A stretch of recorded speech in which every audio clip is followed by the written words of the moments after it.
listening to the Captain Jack Sports Show on Northeast Streaming Sports.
Guess it would be better if I actually unmuted my microphone. I'm in the habit of muting that.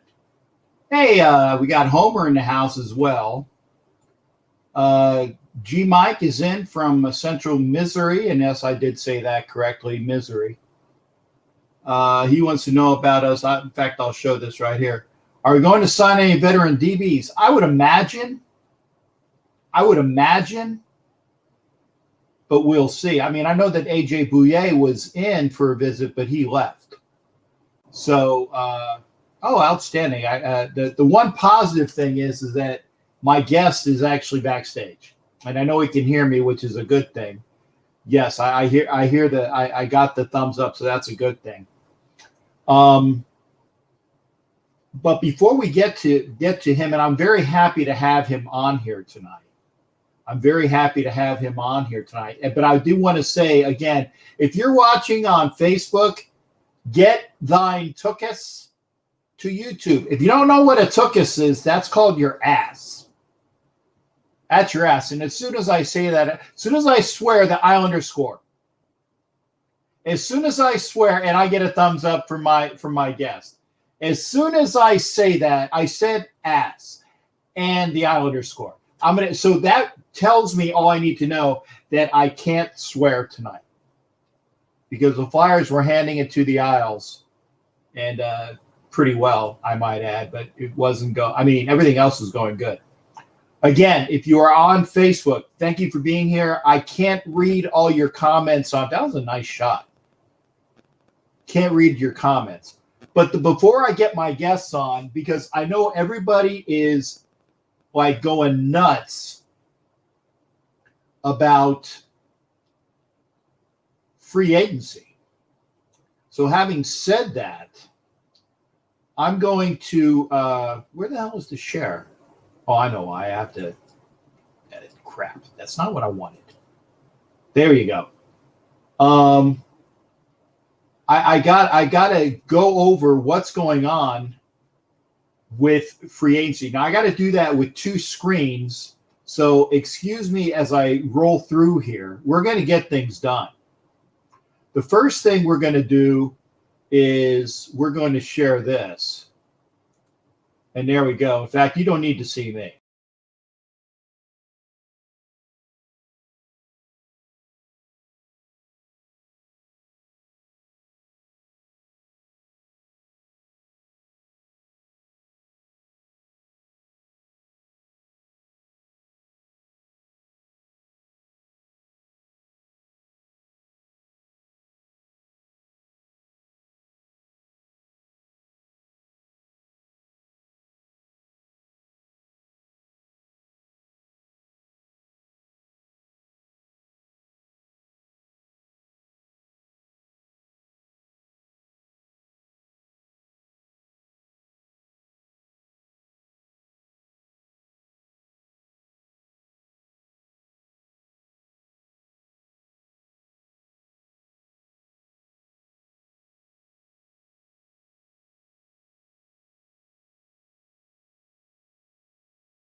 I needed to get you on screen before I lose you because I didn't want to lose you.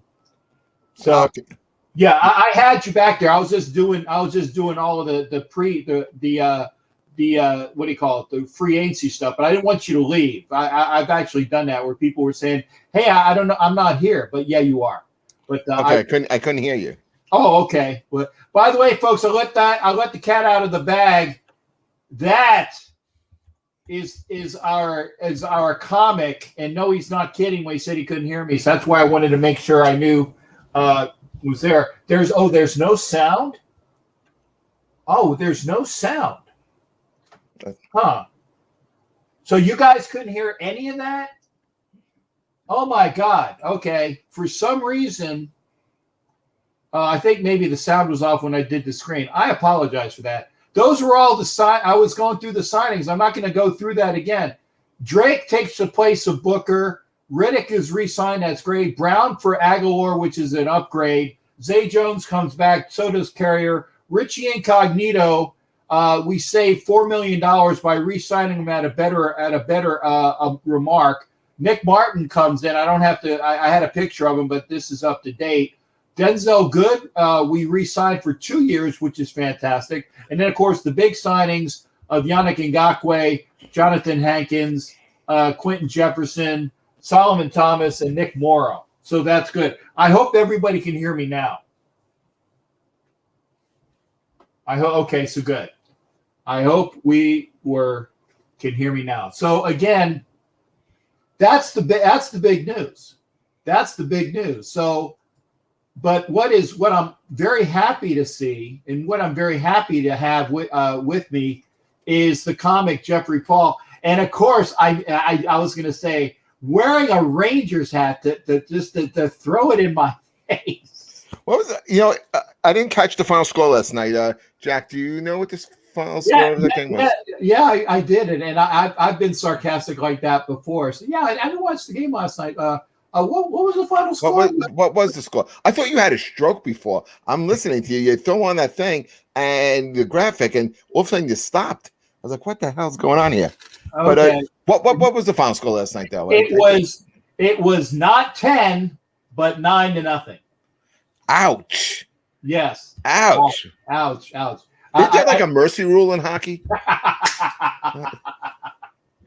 And Jack, ladies and goals. gentlemen, this is why I had Jeff Paul on, because again, if you are a Flyers fan, you definitely need to have something to laugh about, and I give him the right setup as well. And again, Jeffrey Paul joins us. Jeff, I'm gonna obviously your name is out there, but I want people to know who you are, your history, and some things about yourselves. Obviously, with that accent, you're not from Boston.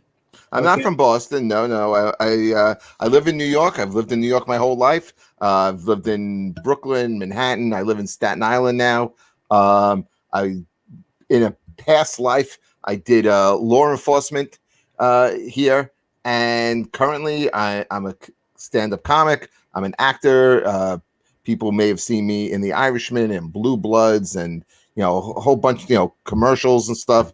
I have a new movie that's being released now. Just played down in your neck of the woods. There was the Miami Film Festival last week. It's called Saint of the Impossible. That's coming out this summer, and filmed another movie in the fall that should be out shortly, I hope. And that's what I'm doing. The Comedy Time TV, a bunch of different stuff. Well, anytime you're in my neck of the woods and they need a biker looking guy. Hello. Okay. I am it. I am the biker looking guy, or if they need a Neanderthal. Let me see what else. The pirate, of course, because I do I'm easy. I'm an easy typecast, and I do obviously I am a ham, so I got the chops for it as well. I will add to the production. Okay, I'll keep it in mind. If casting ever comes to me, okay, I will let you know. You know what's funny, Jack, is that usually when I'm brought up on stage, people say, "Hey, you've seen this guy in The Irishman?" The typical comic bring up when they give you credit at the start of the set. After shows, people will come up and they say, "Hey, I really like The Irishman, but it was too long." Right. Yeah, but it's like I had anything to do with that. Like Scorsese asked me, like he came up to me and said, "Hey Jeff, I'm thinking about doing this movie at 2 hours. What do you think?" And I was like, "No, gotta be at least 3. Gotta be at least 3. I said I go at least 3 hours and 45 minutes. That's where you want to come in." And Jeff, I admit, and I'm sad to admit, because I am a movie guy. I didn't see The Irishman. I wanted to. Oh my God! I wanted to because I heard so. And again, it's Scorsese with the a cast of all of the who's who there, but I never had a chance to see it because I think it was coming out like right around when COVID was kicking in, and then it was the things with the theaters. Yeah, no, it came out last November, right before COVID. Okay, and it had a very limited release, and the reason for the limited release was so it would be eligible for the Academy Awards. Okay, it was the last live Academy Awards that they did. So it was released, and technically, a movie has to be in theaters for 2 weeks in order for it to be eligible. So, and since Netflix was putting up the money, they didn't want it being in theaters too long. So it ran from the beginning of November into Thanksgiving weekend, which was late, and which was 4 weeks, and then went exclusively on Netflix. Okay, I knew there was a reason why I didn't see it, because again, I wanted to see it, and I mean I it got busy into the season. So it would have been 20. So it was 2019. So I was still doing games then. It was the last games out in Oakland, and so it was pre-COVID. And also, Jack, it also was in mostly independent theaters because the big chains like the Regals and the AMC's only would take it if they could have at least a 90-day exclusive window to it, and Netflix wouldn't budge off of the 4 weeks. Okay, well then I have legitimate reasons why. Oh, sure. I have because again, a Scorsese film with all of the uptakes from that. Now I got to see it. I will actually have to go. It has it hit any of the other things? It will only be on right now. It will only be on Netflix. Netflix. Okay. Well, I'll have to try to. That's one of the only things I don't have. I'm thinking about getting Paramount. I got Disney and Marvel and the other one because of my being on with Verizon. That's the only reason why I got that. They gave was a gimme for that. So I got that just recently, and I've had Amazon for a while. So I'm starting to, because I'm so sick of regular TV, and I got all of the regular TV is brutal. Movie channels and all the sports channels, but even they get, after a while, you don't know what the hell I've seen it. It's like when you're going through baseball cards, got it. You know, you never got to need it, you know, for a while, you know. I was looking for a need it. Jeff, so again, and I apologize, you and me are I got to shut up. Please, Irishman, what else were you in, sir? I'm definitely looking for you. Oh, it's like I said, I did an episode of Blue Bloods. I've done a bunch of commercials for Ford and Empire Flooring. I've done, like I said, I have Saint of the Impossible. That's out now. It's on the festival circuit and will be released hopefully in theaters, this summer. I have another movie called Midlife that's coming out. So. I have some, at least during this pandemic, and it's been real hard, with working in entertainment. I've been lucky, I've been pretty good. Yeah, I had to throw that up there. I guess I am the last person on the world that did not have Netflix in the United States. But, yeah, whatever. I just need to. I need to get the opportunity to see everything. But I wanted to let you know that we are being broadcast, and we have Will is actually watching us from the Dominican Republic. So Will. Yeah, Dominican Republic is in. And I get what's it with all these Raiders fans? Well, that's my crowd, man. That's my crowd. Okay. Now I do have now. I was gonna say, who else is here? Mike Givens is an Eagles fan, and I did say that correctly. I did say Eagles correctly, as I was from South Philly as a kid, so I know how to say Eagles and Stillers. So I do have the proper enunciation there. And I was trying to think, because I knew when we were watching hockey, I was going to say, we were talking about it when we did the conversation last week, and I couldn't remember if it was Rangers or Islanders, but I of course, the Rangers, the way I like both. Yeah, and by the way, it's 3-2 now. So I am a New York sports fan. There you go. I pretty much hate all the Philadelphia teams. No, that goes without. Sorry, Jack. No, that goes without saying. I would love to have you on when I have a Philly sports guy who's Jamie Paye. He's actually the guy you've seen with the mohawk, and he does the colors for the Flyers. It would be black and orange. For the Eagles, it would be the green and the offset colors like green and like a silver. Phillies obviously would be red and white. Sixers, blue and red. And he paints his face accordingly, depending upon where he is for all of those things. And but he comes on with me. And also, license plate guy is a very good friend of mine, and I wanted to have him on tonight, Joe Ruback. But unfortunately, he wasn't feeling well because I said, Joe, you got to come on. I got a New York comic. So between the two of you, I'll just sit back and listen, because I know that's a fun festival right there. But definitely, with the streaming of the Northeast Streaming Sports. But most people know me, obviously, as the Raiders fan. They're actually kind of freaked out that I'm wearing a bunch of Philly stuff the last couple shows because it's kind of off season. So that there you go. On why you see all the Raiders things in here. Yeah, I mean, where did your love from the Raiders come from? Why the Raiders? And most of the people know this that know me, but when I lived in South Philly as a kid, early 70s, and obviously right down the street from Veterans Stadium and the Spectrum. I mean, literally, whatever that cross street was, that Broad was on one, and then there was a cross street that the Vet Stadium was on one side of the cross street, and the Spectrum was on the other side of the cross street, and on the other side was the old, I think it was JFK. Yeah, I think it was JFK Stadium, the old stadium that the Eagles used to play at before they moved to the Vet. And it's 3-3, bud.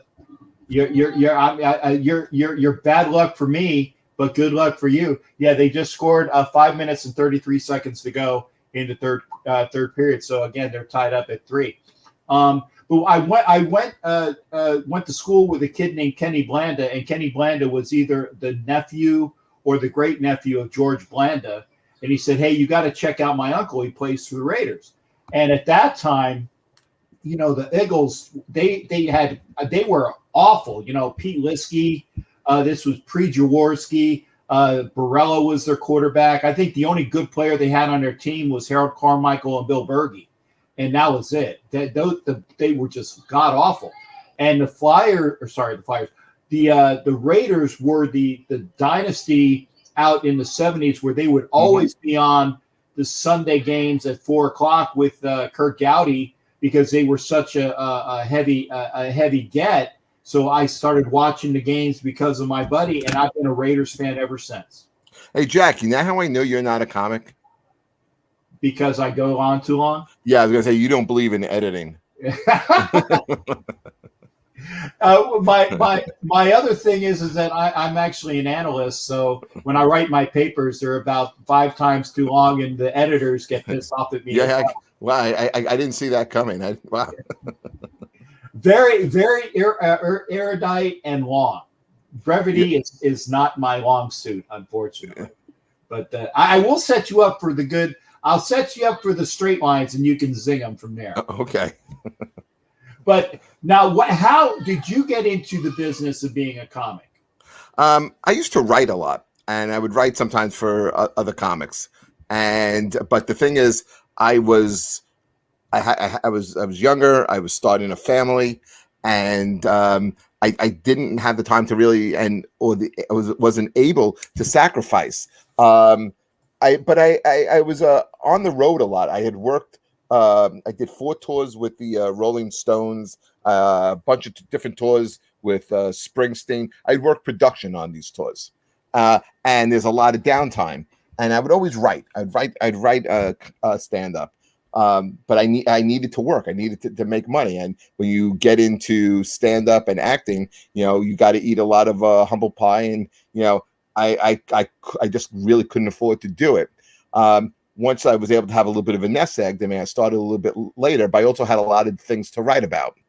And so, listen, I'll never be a fresh face in Montreal, but I work steadily. I do the circuit out here in New York City. I'm past that just about all the clubs, and I'll go on East Coast tours. So I'm fine with my decision, what I did. But I always wanted to do it. Like I said, I always wrote, and the acting just kind of found me.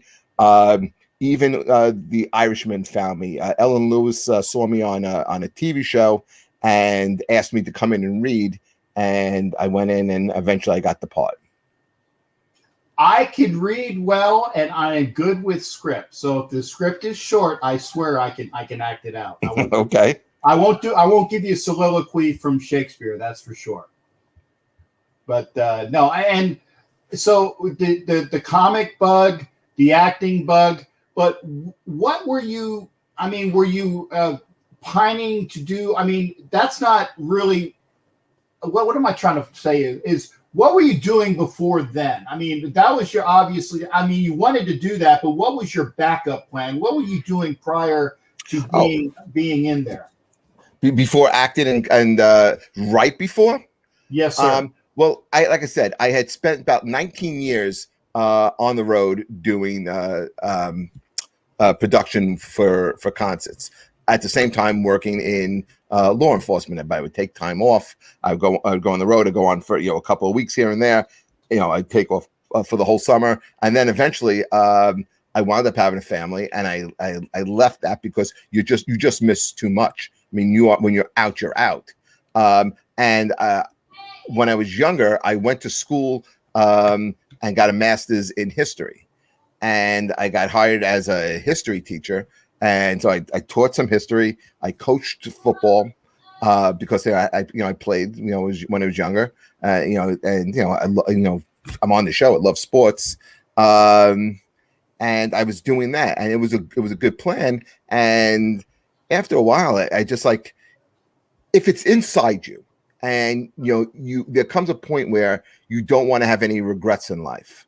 And the regret I didn't want to have is like, I wanted to at least take a shot at doing stand-up. And I was lucky enough to, on my first night of stand-up, meeting Nate Bargatze, who is now one of the biggest comics in the country, kind of be my mentor. Look out for me, answer questions, just help me get started in the business. And then along the way, I met other people like Dustin Chafin and Bobby Collins, who kind of like helped me out as well. And I wound up getting ton of hosting spots, and that helps you out a lot too, because you get a lot of stage time, and you have to kind of like work quick, and all the other comics know you, and I was able to kind of like build an act from there. And I was going to say, I know that in the by the way, the Flyers scored. So it's 4-3, 2 minutes. Yeah, if you hear the other screaming in the other room, if you hear the yay, that's in the other room. That's the other lady that watches the Flyers here, so she's real happy. She doesn't realize how loud she is. I'm not sure if the microphone is picking that up or not. It's getting it. Yeah, it's getting it. I thought so, because I can hear it through my cans.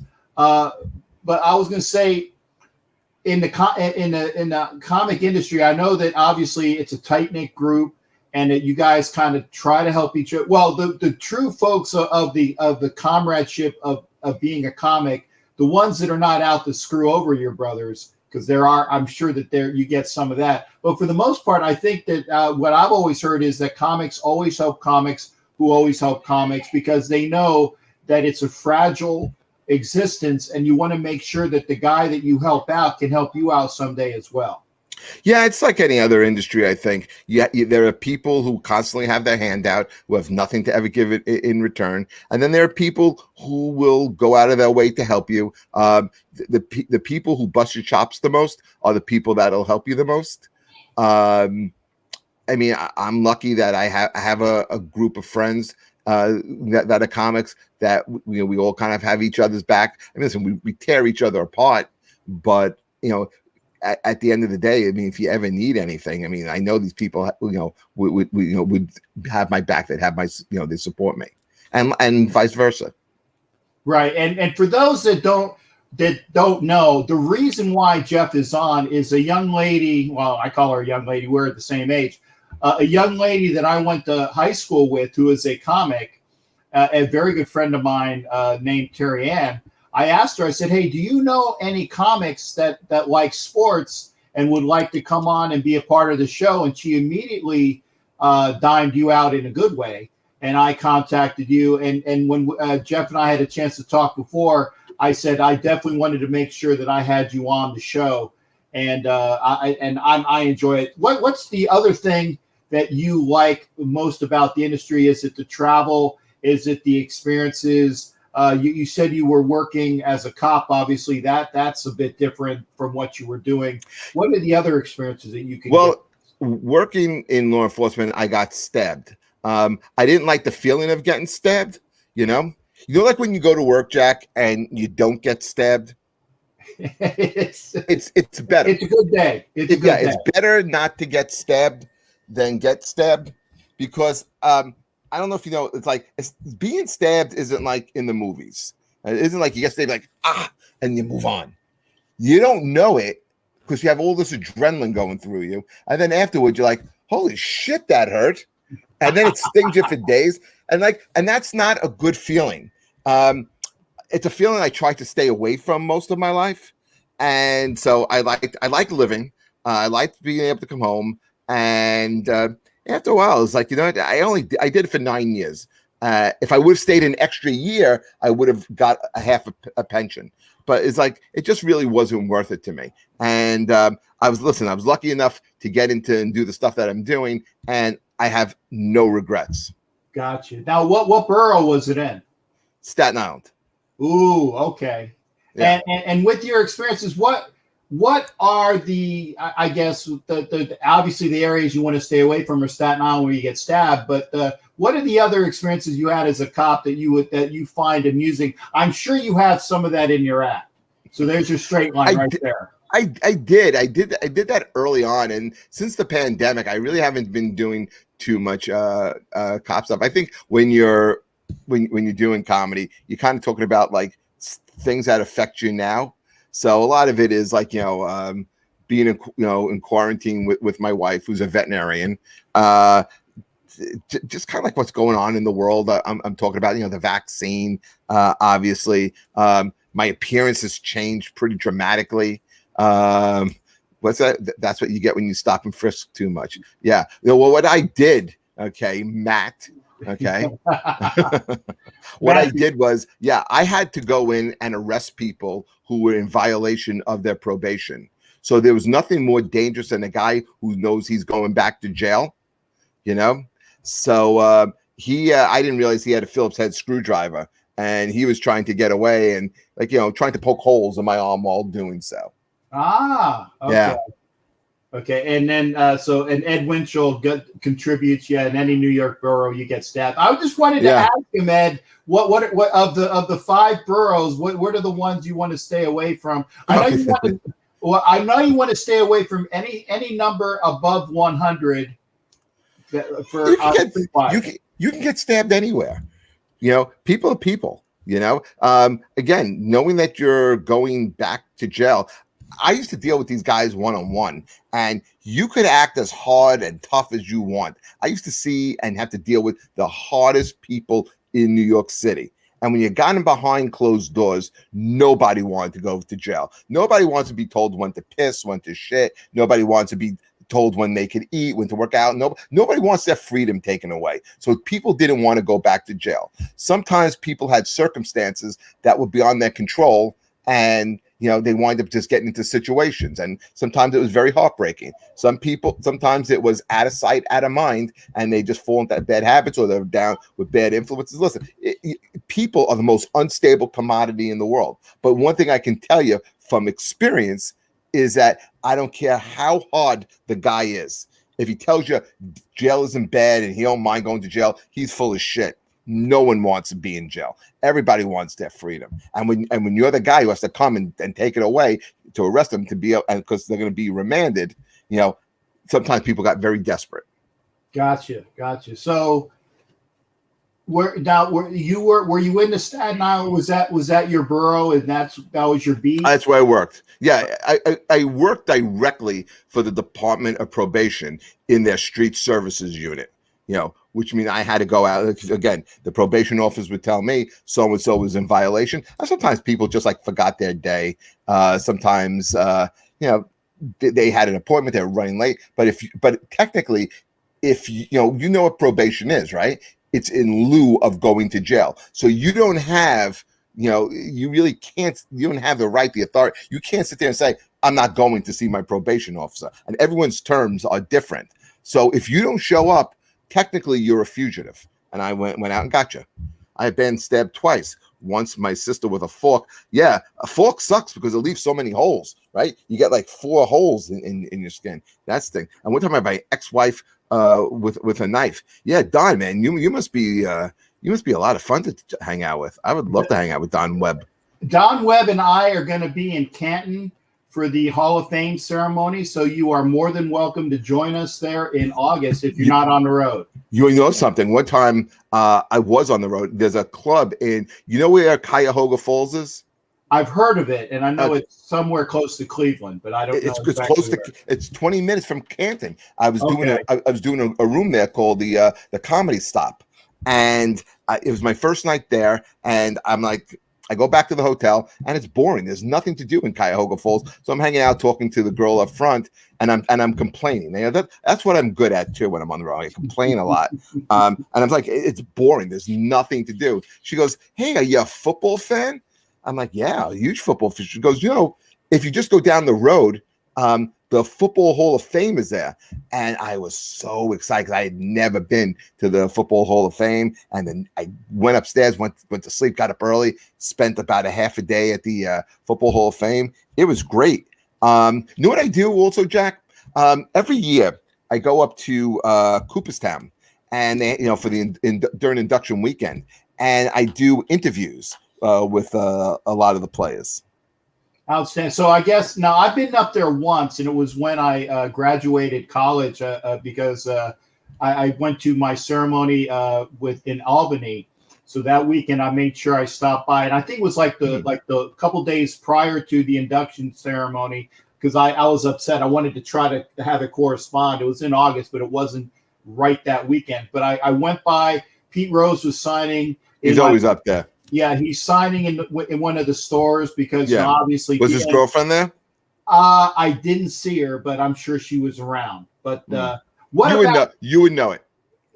I'm sure I would know it. Yeah, you would know it. Yeah, exactly. That's what I've been told. What now? And while we got you on the subject of that as well, what are your thoughts on Pete Rose? What are your thoughts on all of these like people like Clemens, since you're obviously a Yankees fan? You know, the people. I'm a Met fan. Okay, apologies. Wrong NY. I was going to say, my buddy, you'll see Jason Dean pop in a minute. Jason Dean is a big Yankees fan. I'm sure he's going to make a comment pretty soon. But what's your they should all be in. Clemens should be in. Bond should be in. Ramirez should be in. You know, they Sosa, McGuire, they should all be in. Absolutely, Clemens should be in. Pete Rose should be in. Especially Pete Rose. You know, listen, you could ban him from baseball. I get it, but that didn't diminish that he still wound up being the all-time hits leader. That he has over 4,000 hits and has more hits than anyone in baseball. Okay, in baseball history. So yeah, I get it, and there are consequences, and maybe you don't want him to have a manage a team again or be involved in the sport. But how do you keep him out of the Baseball Hall of Fame? I think it's a little hypocritical that you let someone like Ty Cobb in, or you know, some of the other guys who I'm sure have all kind of backgrounds. Okay, and I know it's gambling, but it was not when he was a player, and it didn't take away from what he did on the field. The other thing with the steroids guy, I mean, with being hypocritical, you're telling me none of these owners knew what was going on? They all knew what was going on. They all knew. But you remember, it was what, 98? And baseball was kind of like, a dying sport. It was falling third. And so what got everyone excited? The home run chase. Okay, it was the first time you kind of saw that. And they knew. And then they used these two guys as scapegoats. I think what hurt them was Sosa acting like a jackass in front of Congress. Okay, Palmeiro with just being I did not, with the Bill Clinton, I did not, right. Yeah, and then winds up getting testing positive again. None of these guys should have just showed up. Or McGuire, if you're not going to say anything, but I'm only here to talk about the future, not the past, then don't do it. Don't go. Don't look like an asshole. But as far as like, and then it was Clemens. Bonds had a great excuse. He's putting this, the clear on him. Like I didn't know what I was putting on. That's right. Steroids have been around for over 50 years. I think I do think they should be in the Baseball Hall of Fame. You want to put an asterisk? Go right ahead. No one's going to pay attention to that anyway. But I mean, people who've watched the game. You knew what Clemens was. He was a Hall of Fame pitcher. You knew Bonds was a Hall of Fame ball player. And I even think Palmeiro. I remember Palmeiro in college. He went to Mississippi State. I remember him there. and he always had that great swing. You know, there's not a lot of players who have 500 home runs, 3,000 hits, and played first base the way that guy did. Exactly, and I agree with you there. I mean, they were going to the Hall of Fame anyway, and it's unfortunate that they have that taint to them. But they would have made it on their accolades anyway. I think Pete Rose should be in immediately because, again, like you said, name me the hits leader, and it rolls off. Everybody knows it's Pete Rose with 4,000 plus hits. Okay, you might not be able to figure out what Bonds had as far as home runs because to me, when I think home runs, I think of Hank with 755. Bonds had more, but nobody really remembers the number anymore because of what was going on there. But you always remember 755 because that's what Hank had when he retired. But Bonds has the accolades. Palmeiro has the accolades. McGuire, sure. All of the guys that should have made it, and Clemens, of course, because there was no more dominant of a pitcher between Clemens and Pettit and all those other things. But now they got all of that to them, and now you got people like A-Rod as well who have that bad tinge. He's a Hall of Famer. And then they selectively put guys who were associated with steroids as first ballot guys, like Pudge Rodriguez. He was clearly a steroids guy, but there was an allegation or suspicion that Piazza, you know, was a steroid guy. So they made him wait 3 years.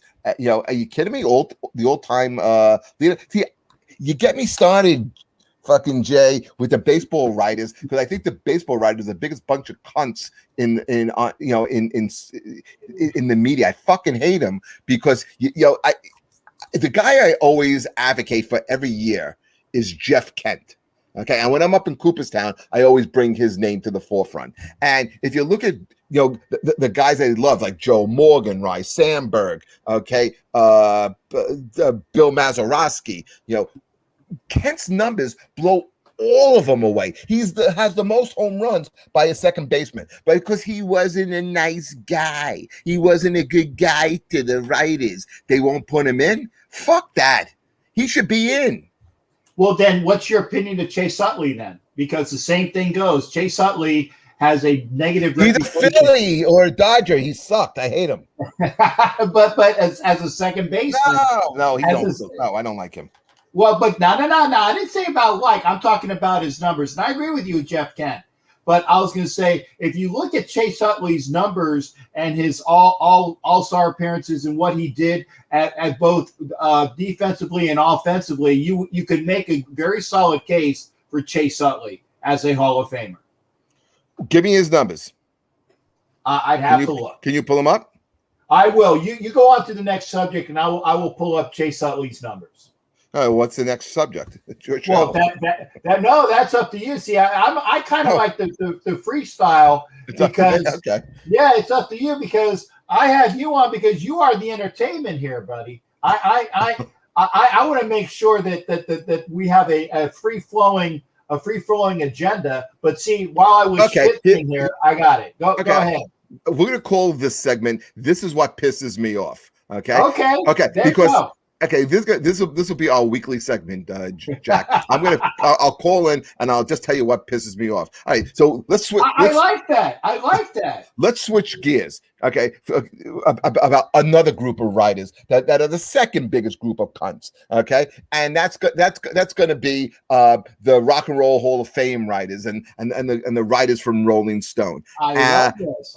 How are you going to leave out Pat Benatar? You're going to put in Janet Jackson and fucking Stevie Nicks, which I'm on a crusade against, by the way. Okay, but right now Pat Benatar hasn't been inducted into the Rock and Roll Hall of Fame. It's a joke. How was Iron Maiden not in the Rock and Roll Hall of Fame? I didn't realize they were not in it. They're not in. Yeah. Oh my God. Kiss had to wait years. They were innovative.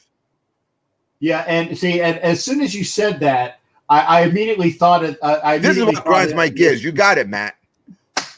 Okay, a big Family Guy fan as well. I was going to say that. Yeah, I'm going to get struck by lightning. You'll see a ghost, and my hair will turn white. And by the way, Jimmy Farrell put in there. Jimmy Farrell is an Islanders fan, so I know that he definitely was enjoying listening to your pro New York stance. But Thank you, Jimmy. That's right. The Hall of Fame is a joke. The baseball. You're talking about the Baseball Hall of Fame or the Rock and Roll Hall of Fame? Because honestly, they're both. They're both pathetic. And also, speaking about pathetic, you want to talk about pathetic, Jay? Did you watch the Grammys on Sunday? Nope, had no desire to watch the Grammys. Okay, well you're smarter than you look. Okay, what they did in the memoriam for Eddie Van Halen, I heard that is a freaking disgrace. It's a disgrace. You're gonna do 4 minutes on John Prine, which I don't want to shit on John Prine. Interruptions are barely 3 minutes. You couldn't do that. Just this is a tribute. Or how about this? You want to be inclusive? Okay, you could have had a Gary Clark Jr. Who's a black guitarist. You could have had maybe a Chris Stapleton or somebody who was a country music, and you could have had like maybe Slash come out, and all of them could have done parts of Eruption. Rock and Roll Hall of Fame is solid. I don't know about that, Don. No. He said it was sold. Yes. Yeah. Should be rock and roll music, right? Exactly. Listen, I have no problem with Janet Jackson. Listen to Eddie Trunk; he will tell you about the. I know I'm very friendly with Don Jameson, and this is something that we talk about. Yeah, and you know, believe it or not, I run into Eddie up in Cooperstown. He does go up there for the Baseball Hall of Fame sometimes. Yeah, and we'll talk about this very thing. Yeah, I do a music show as well. It's called Who's Your Band, and we had Matt Pinfield on, and we talk about this as well. And in fact, the last episode that we just put out, we took a week off last week, is an episode where we're talking about the Rock and Roll Hall of Fame and this year's nominees. Yeah, no, the show that I watch always, I watch the Academy Awards because I'm a movies guy. And but the other ones, don't watch the Emmys, don't watch the Grammys, because it's a production piece for people that they're going to throw their political agenda out there, and I don't want to hear that. They do that. What are you talking about? They do that at the Academy Awards too. Meryl Streep.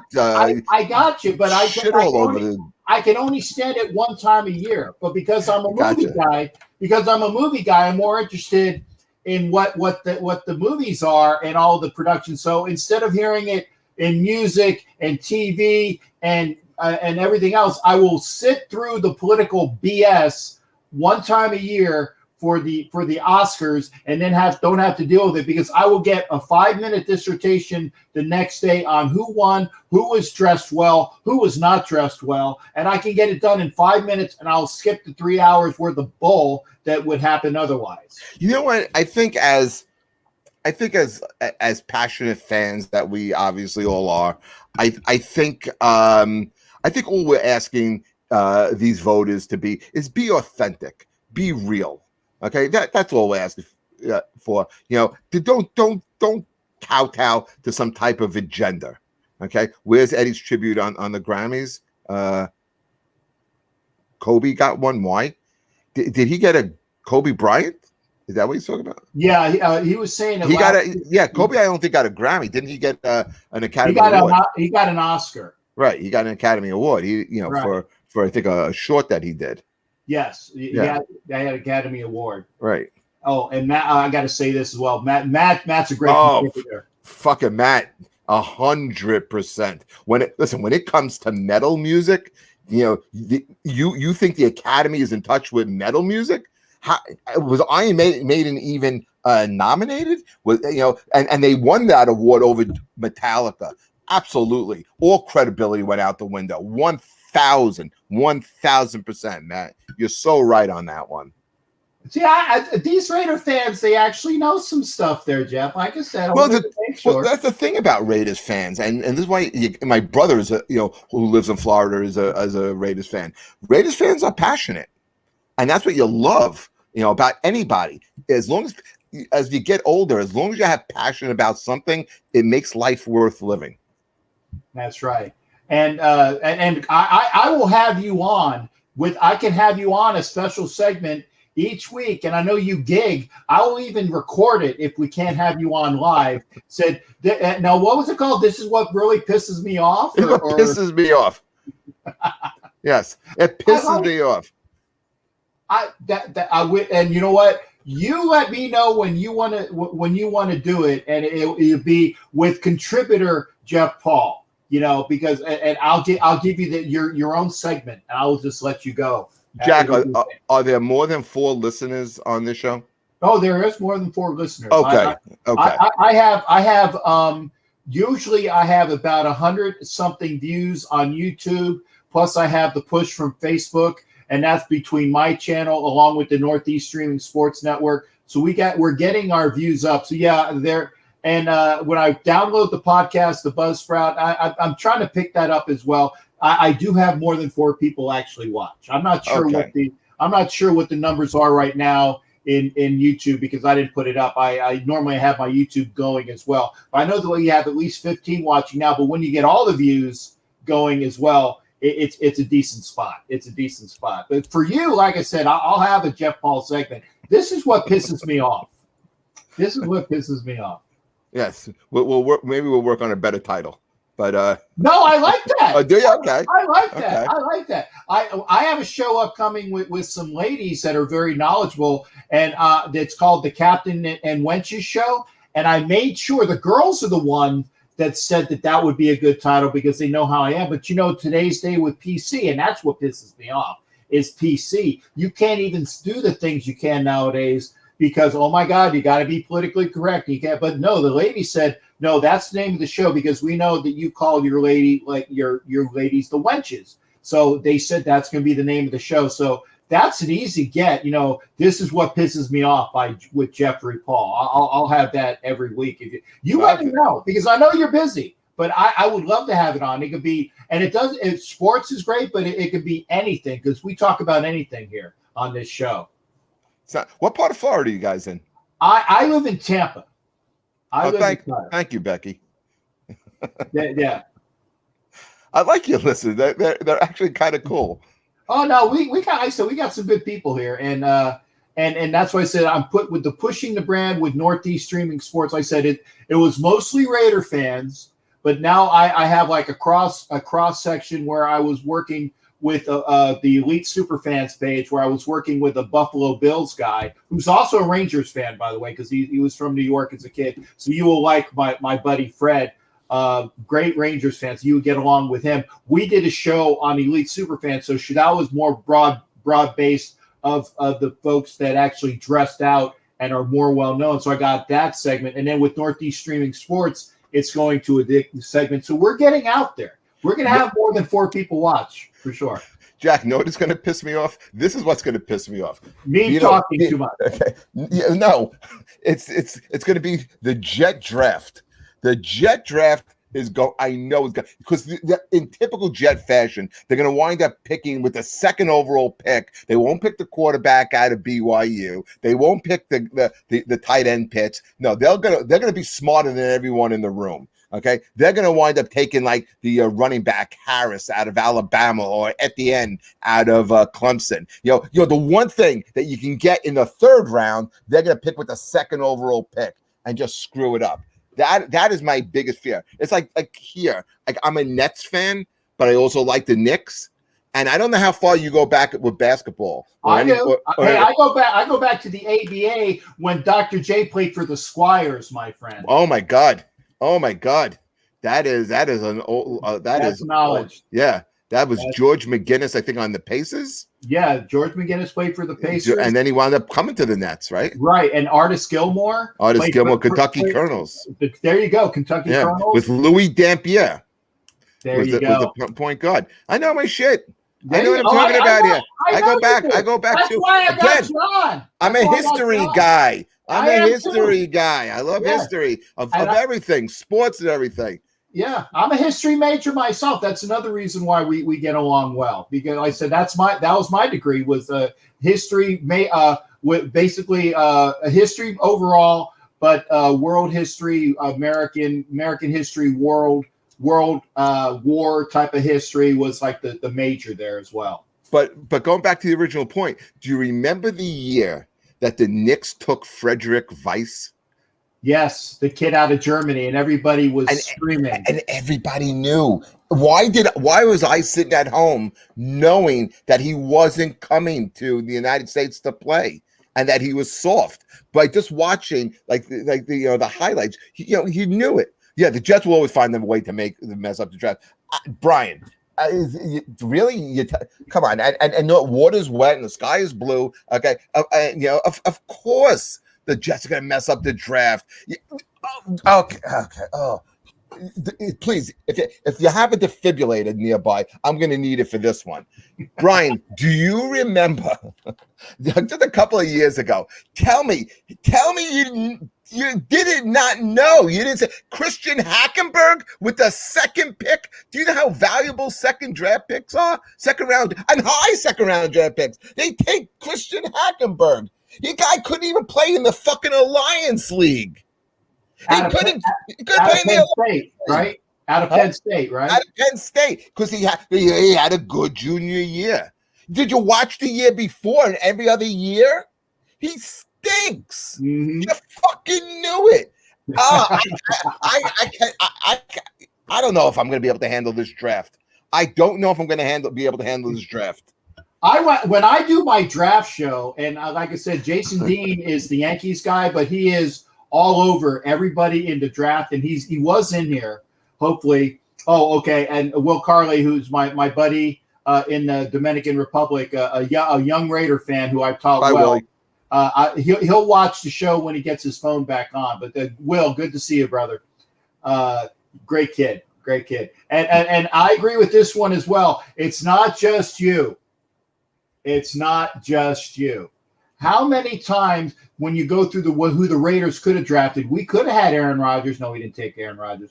We could have taken Megatron. No, but we took Jamarcus Russell instead. We could have taken. He went first overall. First overall. And the only thing that the only positive thing I will ever say about Lane Kiffin is that Lane Kiffin wanted Megatron and Al Davis wanted Jamarcus Russell.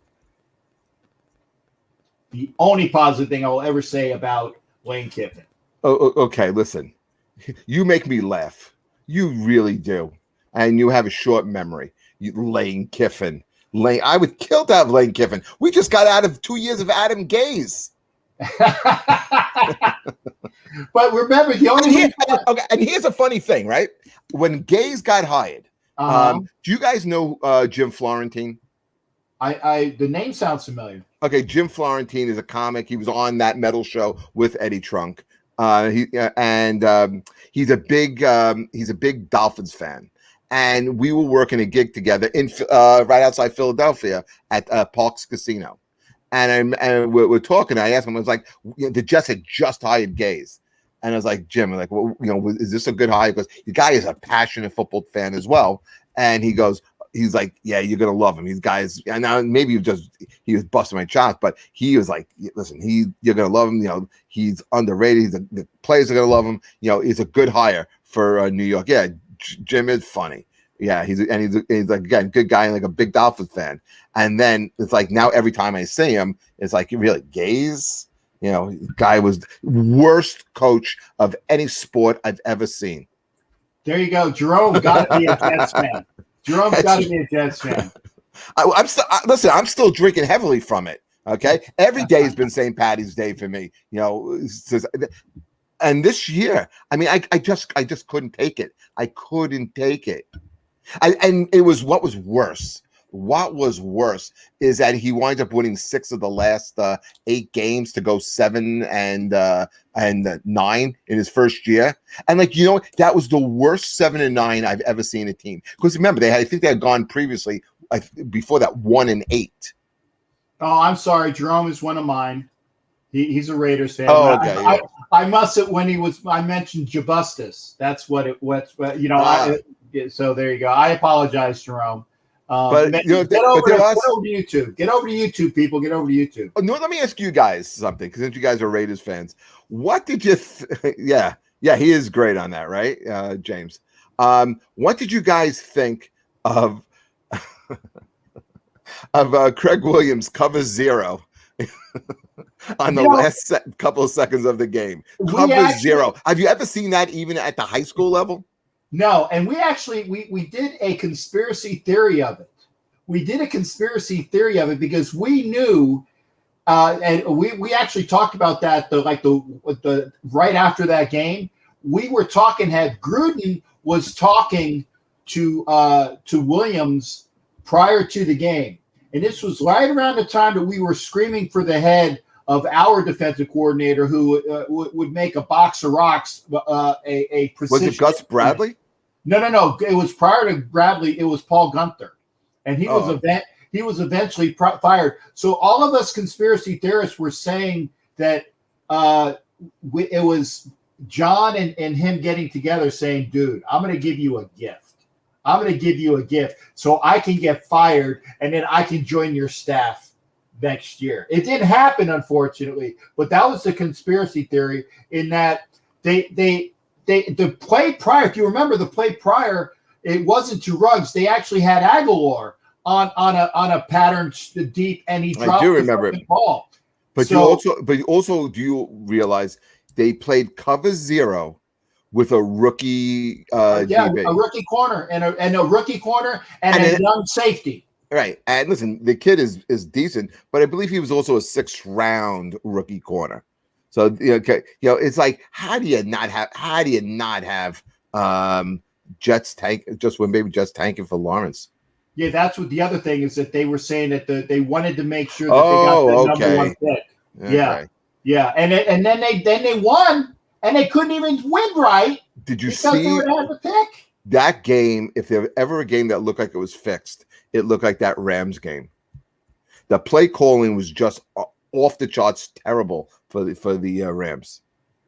Yeah, and I was at as well. And like I said, we were wondering, it's like, what the hell happened with the Jets, because he was going to set himself up if he would have gotten the number 1 pick. Now I ask you, Jeff, as a Jets fan, if they would have gotten the number 1 pick, would Gase still be the head coach? No. Okay, so who did they get as the date? Now I tell you, I like the head coach, the kid or the defensive coordinator out of the Niners. That is a fantastic hire for the Jets. We'll see. I think he will be, and I want to say a hello to one of our contributors here, Oscar Toledo just came in, and I got to put this on real quick, guys. If you are anything. And I got to put this. Apologies there, Jeff, because I got to make sure. No, go ahead. If you are want to be a part of the Bocadillo universe, okay, and I will get this off the screen. You see all those little comic figures on below. Oscar Toledo is my boy that does Bocadillos. Make sure that you get with Oscar Toledo as part of the Bocadillos. He can make one for you as well, Jeff. He has all of these cartoons where he takes your best traits and obviously a caricature of it. So he even makes me look somewhat pleasant in the right-hand corner. Yeah, it's a good picture. Yeah. Normally, if I would have this up, I would do like my Sheldon impersonation. I would say, "You're in my spot." But since I don't have that up, so I just switched it over. But because we're not doing that one tonight, we don't have to worry about it. But definitely. Make sure that you are going over and making Oscar Toledo part of your Bocadillos. Cover zero, and Williams. Where did Williams eventually end up going? Williams is hired by nobody right now. Okay, wow. That's amazing. I would think that somebody would have at least picked him up. He's a very good coach, but he has up and down years. He has up and down years. And we got the Bears in the house as well with Nick. And I don't want to say I don't want to screw up his last name, Nick. So you tell me how to pronounce that. But going back. Now we'll go back to the Jets. Now when we do a show, and you guys got the number 2 pick, who do you want if they don't screw it up, Jeff? Who do you want? This is what I want to happen. Listen, I'm not in their evaluation, and I don't have the information that they have. It if if they could somehow feel that they could salvage Donald, then I think what you got to do is trade down. Okay.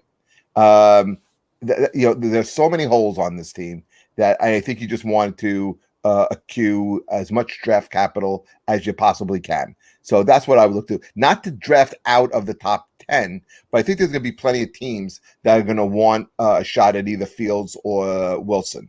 So I think there'll be something there that they can get, like maybe Atlanta's number one this year, next year, and a number two, something like that. I'd be thrilled with a deal like that. Maybe they grab a player or something with it, but I would just look to get assets. Okay. If they are sold on Zach Wilson, okay, I didn't see his pro day. I don't know if he had it yet. I watched Trey Lance's pro day, and I was very impressed by him. But if they're happy with Wilson, they really think that this is the guy, then you draft Wilson. That's probably the two directions that I would go in: trade down, okay, or take a quarterback. I don't think I'm going to take a receiver, especially with what they've done in free agency right now. You know, they signed two receivers this week, in Corey Davis and Keenan Cole today, and supposedly were in discussions with Juju Smith-Schuster. I think that's going to happen. I think Juju is going to go to the Jets. I mean, listen, then all of a sudden you got some stable of receivers there. But right now their stable is fine. And this is also a very deep receiver draft. So I don't think they're going to go after Lamar Chase, and I don't think they're going to go after Devontae Davis. So who does that leave left? You know, the big hole. Are they going to get the offensive lineman out of Oregon? Maybe, but do you have to take him at second? You can't take him a little bit further down in the draft, and that's why I'm thinking with Atlanta, and Atlanta goes up and gets that quarterback of the future. Miami will wind up taking one of those receivers, and then at 4 they can wind up getting the offensive lineman, which would be fine. If they miss out on the offensive lineman, there's other offensive linemen available. I love the kid out of Florida, Pitts. And I'm a Gator, and I'll tell you, Kyle Pitts is going to be. He is like a bigger, stronger version of Darren Waller, who's our fantastic. I love Darren Waller. Love him. I had him on one of my fantasy teams this year. You know, he was a beast. No, man, that I would listen. The Jets haven't had, and if there's any Jet fans out there, back me up with this. They haven't had a tight end in years. Like who's been that best? Rich Castor, or I wouldn't say Anthony Beck. I'd say Mickey Shula may have been the last one. Yeah, there you go. Yeah. But see, I'm sorry, I'm showing my age with Richard Castor, but apologies there. If you don't know who Richard Castor is, look it up. Google that shit, as they say. GTS. So now we were talking with COVID as well, and I definitely want to get. We'll talk sports all day long, but how has COVID affected you in your sports, Jeff? My sports? Yeah, how has COVID affected you in your sports? What do you mean by that? Well, how often do you get a chance to go out and see the games there? And obviously, if I'm on the road, I mean, like I was doing a week in Texas. I was in Galveston, and I had a night off. And I would go see Houston. I went down, drove down and caught an Astros game. So if I have time off, I mean, I'll always try and catch a game. Sometimes like I won't do a spot until a little later in the night. New York, we were open till 4 o'clock. Sometimes, you'll have a show that starts at 11, 1 o'clock in the morning sometimes. So I go out to Citi Field, catch like 6-7 innings of a game, and then just head to the city. So I was constantly going to games. So to go last year, a whole year, and not seeing any sports, or sometimes I would, like my son who's in college, he's also a sports fan. Sometimes we drive down to Philly and catch a Sixers game because we loved watching Embiid play, or we'll go to, catch any type of hockey game. So to not be able to go, I mean, that was That was it was really different. It was really hard. And what made it worse, especially at the beginning, we have all this free time. There was no shows, there was no auditions, there was nothing to film. The only thing I had to look forward to was doing like my podcasts. And there was nothing, and you couldn't even watch sports. Remember, it was the longest I think in my life that I've ever gone. You know, it was from March 12th to sometime in July when baseball finally came back. Yeah, it was. We were taking bets that I actually thought that they weren't going to do it at all last year. I was actually impressed that they did what they did when they did. And, oh, see, Jack, you're getting me going again with this because again with fucking baseball, and that shit commissioner, you know, they and the fucking unions, like they blew an opportunity. The country needed it, and tell me what would have been better coming back July 4th. Okay, and giving the people a 90-game season, a 75-game season, and they have to sell on this shit 60-game season. That was ridiculous. And over what? You know, people were out of work. People needed a distraction. Do you remember what the summer of 2020 was? Between the pandemic and the demonstrations and all the shit that was going on in the country, we needed it. And these selfish pricks couldn't fucking look past, you know, some money, which you're gonna get anyway, you know? I mean, look at the contract. Look at the contract that Trout signed. Look at the contract that Mookie Betts signed. I like Mookie Betts, by the way. I'm a big fan. Okay, look at the contracts some of these guys sign. You know, give something back to the American public. Dicks. Yeah, it would have been so much better. Thank you, Jason Hunter. And Jason Dean is that Yankee fan that I was telling you about. So you and him are you're gonna. And by the way, your availability on what you know in the draft. Jason Dean is my draft guy. So you guys are definitely involved for my show, for the draft show. When you do your draft show, let me know. I mean, I don't know if you do it live, but I do. I go live with another group. But if you're going to record it like before or after, and you want to talk about the draft, I'll be more than happy to come on and do it. Talk about the draft. I love the draft. Oh yeah, I like at least last year wasn't too bad. The guy I really wanted, and you can ask anybody. I'm not playing Monday morning quarterback, but I really did want Becton, and he did fall into our lap. What I was afraid of is that, you know, like if it would have been McCagnon, you know, he would say, "Hey, this is too good to be true," and I'm just going. What do you guys think of picking up John Brown from Buffalo? I'm very familiar with him. He wound up going where? He ended up going to the Raiders. He wound up going to the Raiders, and who went? Emmanuel Sanders, I think, took his place over in Buffalo. Right, and so I mean, Aguilar goes to the Patriots, and I said that correctly. Aguilar goes to the Patriots. And then Brown comes from Buffalo to the Raiders, and then like I said, Sanders goes from New Orleans up to Buffalo. So aren't they basically the same guy? A guy who stretches the field. Exactly. And the Aguilar wanted, I think, like $13 million a year. He's not worth $13 million a year. Exactly, and we ended up getting Brown for I think like $5.5 million, maybe. Oh my God! Yeah, for a year. Yes. I mean, of course. What are you going to do? And by the way, he catches the ball more consistently. He has like a 66% catch rate, whereas Aguilar blew up last year as a Raider, and he didn't drop as much, although he still had the most drops. They did the analysis last year. I saw that as well. I like what Buffalo is doing because they're going to have like those two guys in the slot, you know, Sanders and Cole Beasley. You know, they have Diggs, who had an insane year. And then they had a couple, it was like Isaiah Davis or something, or Isaiah McKenzie, okay, who's another really fast guy. So, and he had a really good year for them. And I think that's what made Brown extendable. Now, what are you, and see, and we say, I got to show this as well. Frankie C is my boy from Boston. So, you know, we're not even giving Aguilar that much. How much was he signed for? Frankie C, what's his numbers? Okay, yeah, there you go. That's what I thought. It was $13 million. Yeah, they signed him for $13 million. Yeah, according to Matt Marinovich, Aguilar is not a $13 million player. Right. Yeah, and Matt says, sorry, wrong one. Aguilar $13 million. That's what he was asking for, and that's what I thought that he signed him. Now, Frankie is up on his stats, so he'll have to come in. You know what, Matt? Wow, you're right. You know what, Matt? Belichick is a great coach, a terrible GM. They spent like I think what were the numbers with like Look at his draft picks.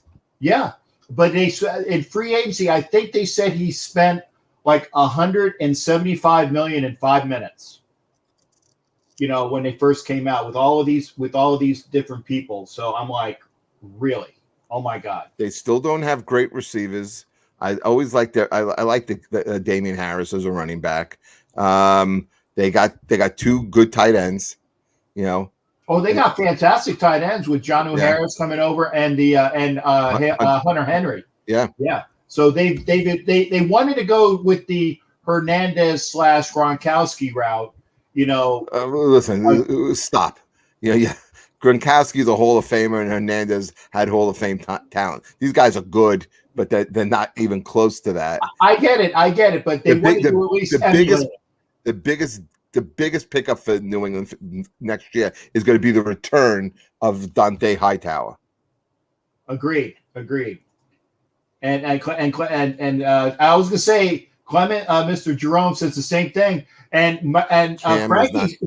Frankie C even said he didn't want Cam Newton back there. Yeah, but do you think like after a year in the system and with COVID restrictions loosening up a little bit, do you think, you know, they're able to work with Cam and he improved? Like, he can't have a worse season than he did last year.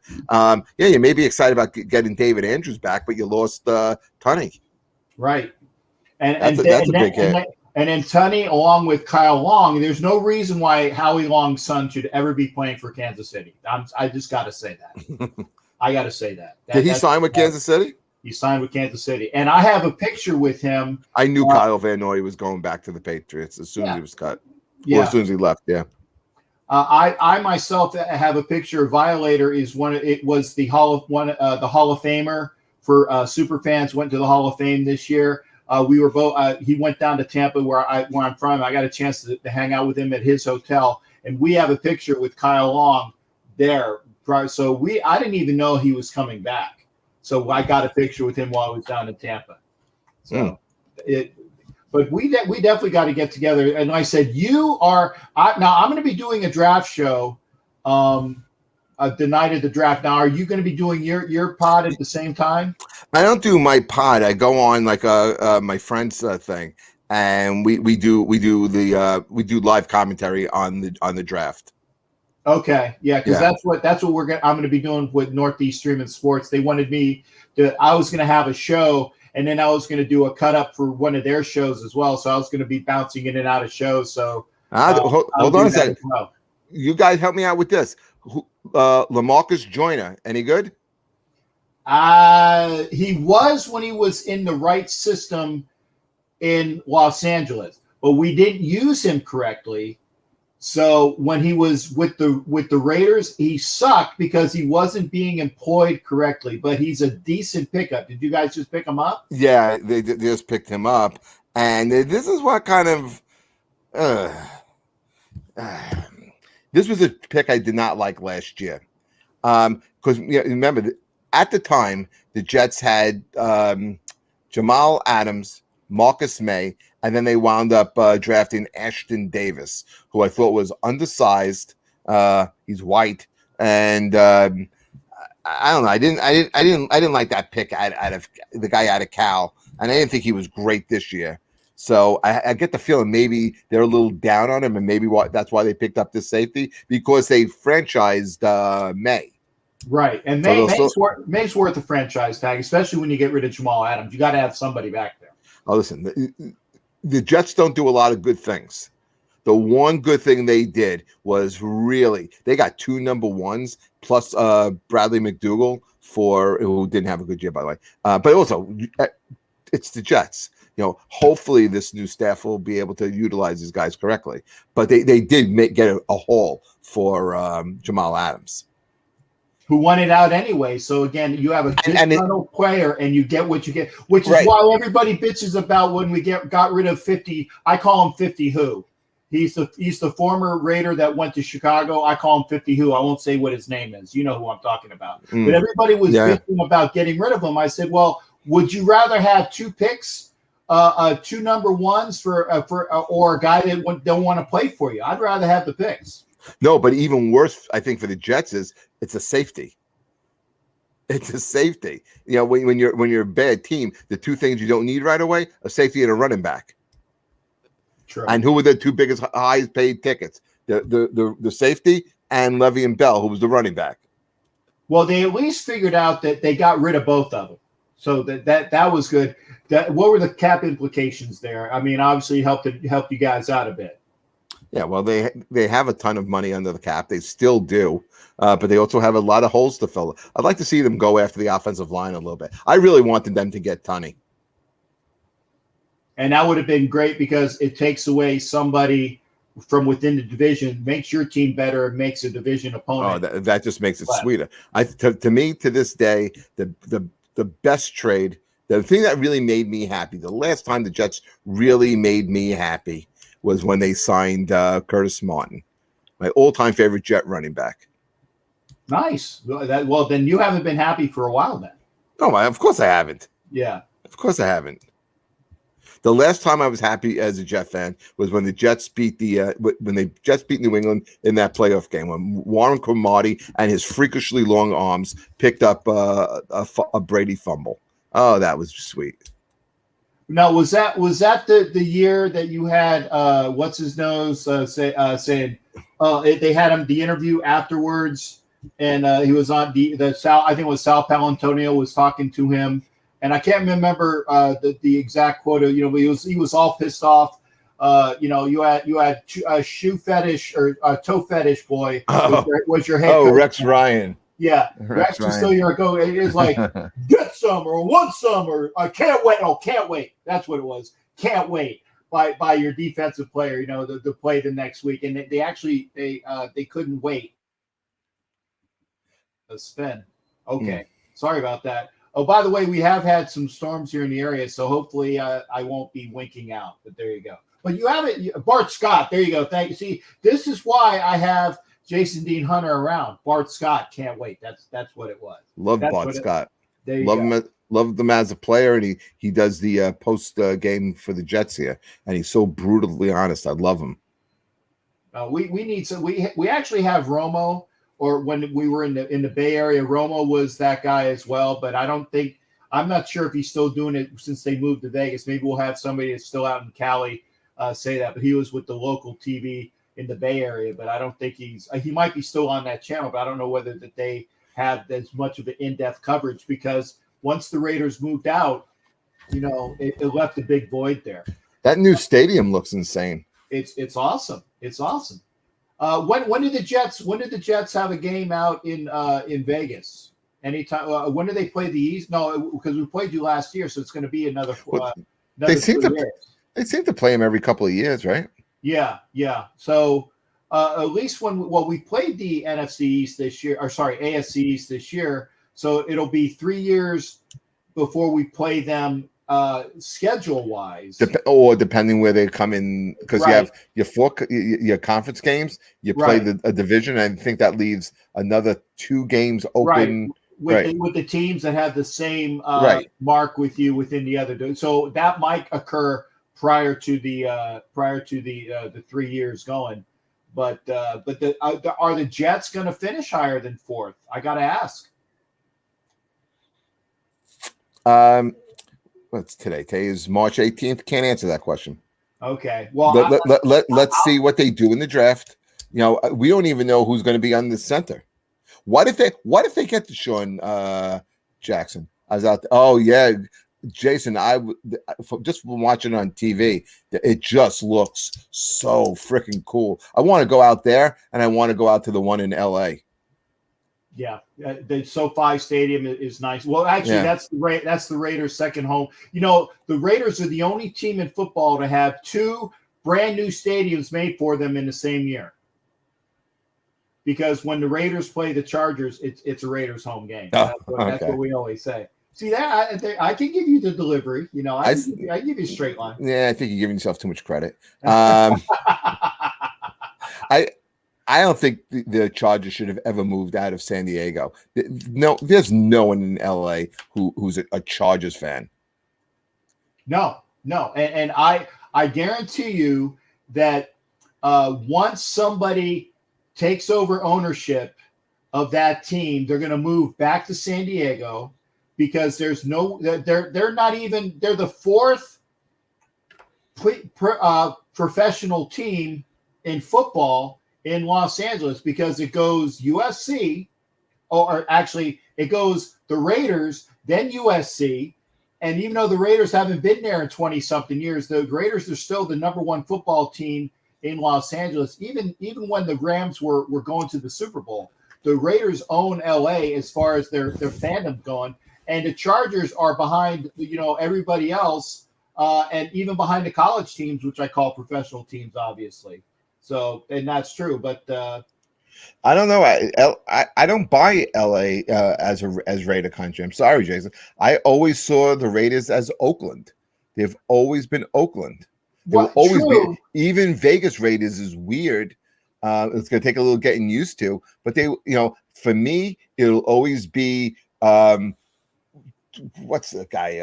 It's Ken Stabler and Cliff Branch. And I remember they were playing this playoff game where Stabler was getting sacked and he's throwing the ball as he's going down and he hits Branch. No. See a hands. Clarence Davis in the middle of the Dolphin, the guy with the German name, and three other guys were all draped over him. And it was the sea of hands game. And Clarence Davis was not known for being a pass catcher. And he gets the ball and tucks it, rolls, and it's the game winner against the Dolphins. Was Biletnikoff on that team? Yeah, Biletnikoff was on that team too. Yeah, because it was sea of hands game was, I want to say 75 or 74. No, 74, the Dolphins were in the Super Bowl. So, no, it would have been 75, 76 was that game. But that's a game I always remember on TV. I hate the Dolphins. I always hated the Dolphins. I think we talked about this. They're in my top 5 hate teams in football. Okay, I got to hear it. Who are your top 5 hate? We know one of them. Who's number 1?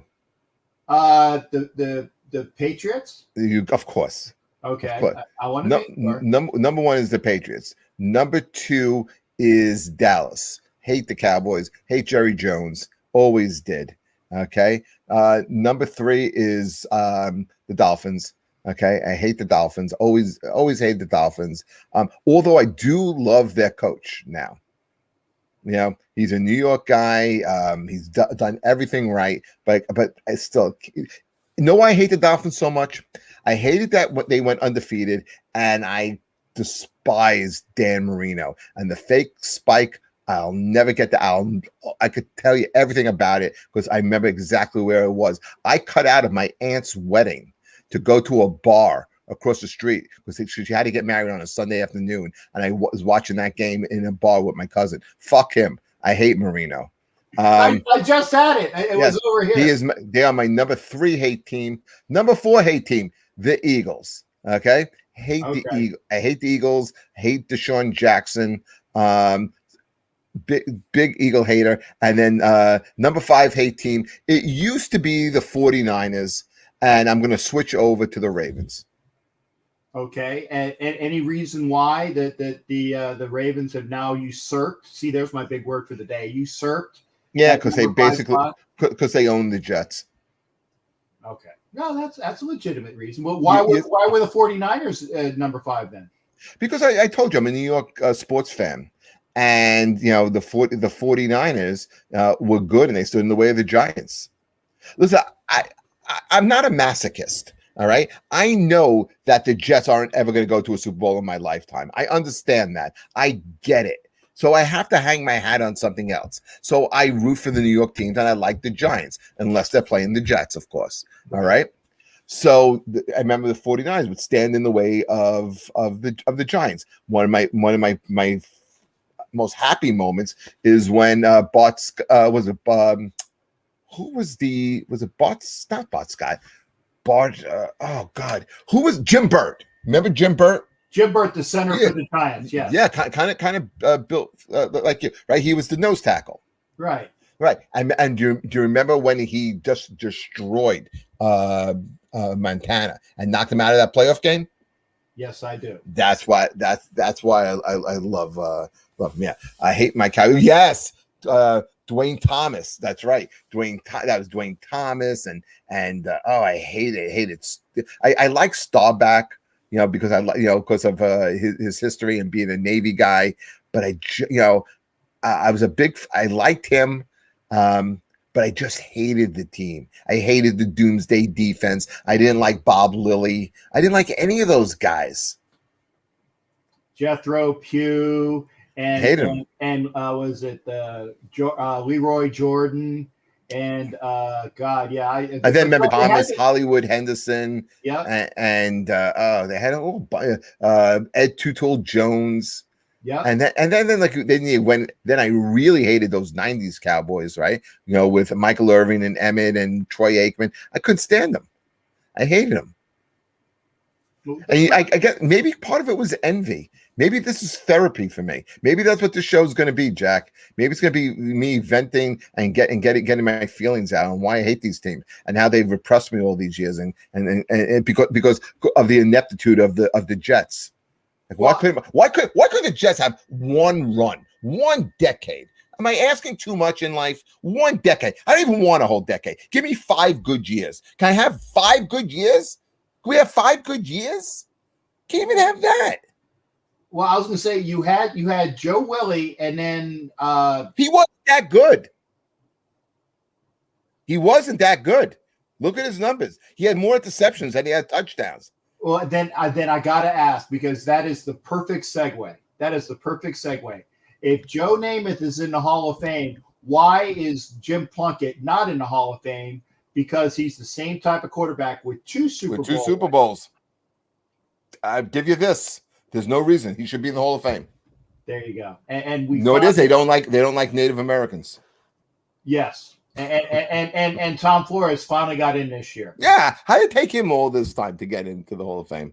Because hey, do you know who was a Staten Island guy? From Staten Island. Do you remember Mike Ciani? Yeah. Number 49 played for Penn State. Staten Island guy. Went to New York High School. Well, do you know Mike? No.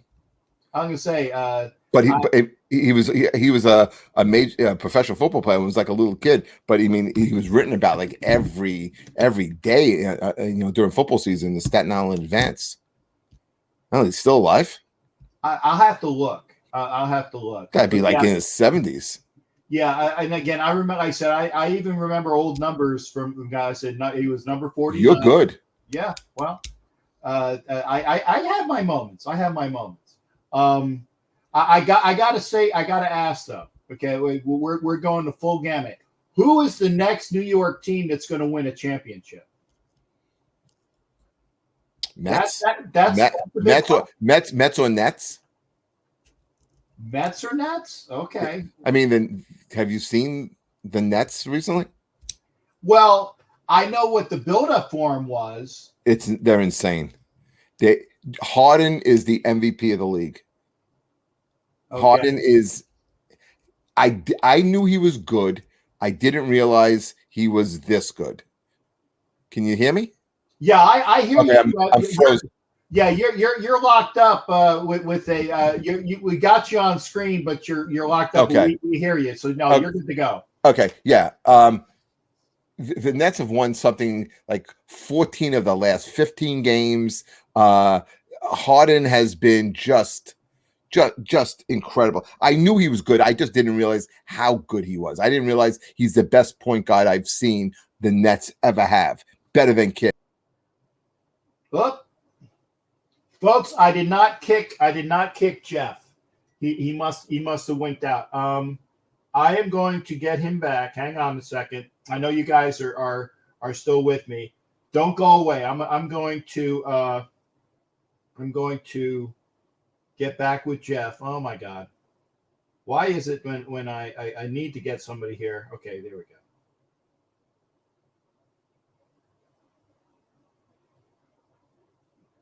I'm going to say, Jeff, you left. Come back. So we were. I'll tell you, I was enjoying the show with again, Jeff. Jeff Paul up. No worries, no worries. I'm hearing him from my Facebook. So there. Hey, stuff happens.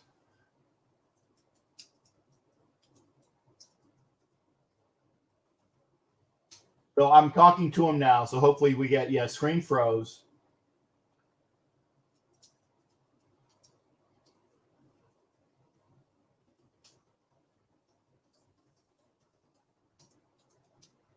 But hopefully we will get Jeff Paul back. I loved having him here, and we still are on. So what we will do here is while we're waiting for him again, I will give props again. Make sure you are going out, and here's some of the different things that we got. Is obviously go to Bocadillo's universe. You see all the Bocadillos right there, and you can see where they are. Oscar Toledo was in earlier, and oh yeah, and I'm gonna have him on again. Yeah, because for sure. 1 second.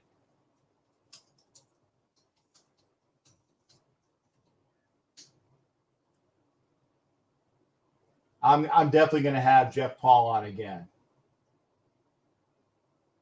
So while we're waiting, like I said, and I am talking to him via Facebook, but again, there were technical issues. But hey, such is life. No worries there.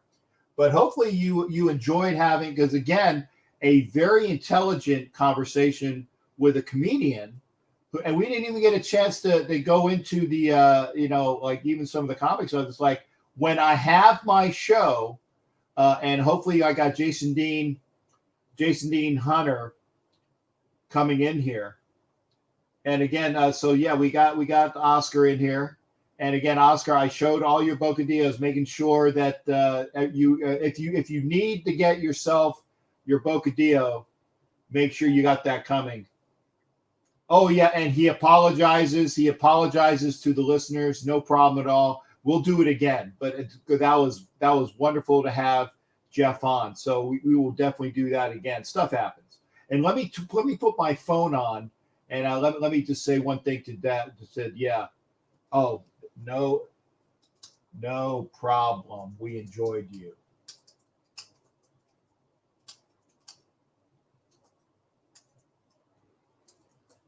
And we will definitely have Jeff on again, because it's great to have somebody that knows his stuff historically. Because again, like I said, I'm a history guy.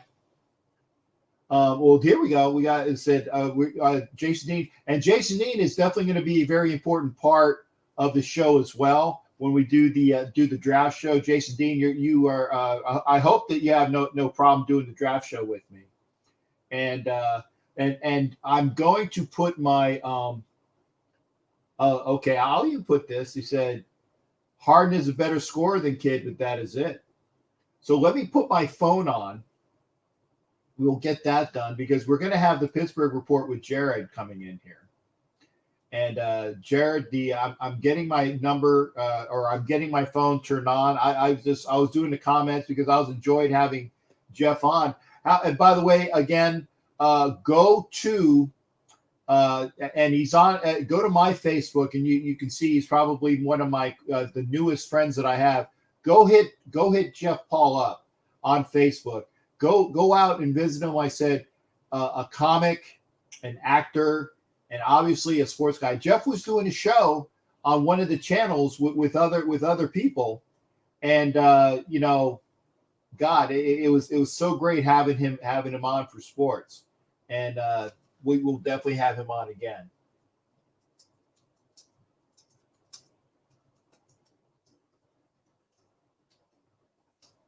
And hopefully, if you want to get in, you can call in now.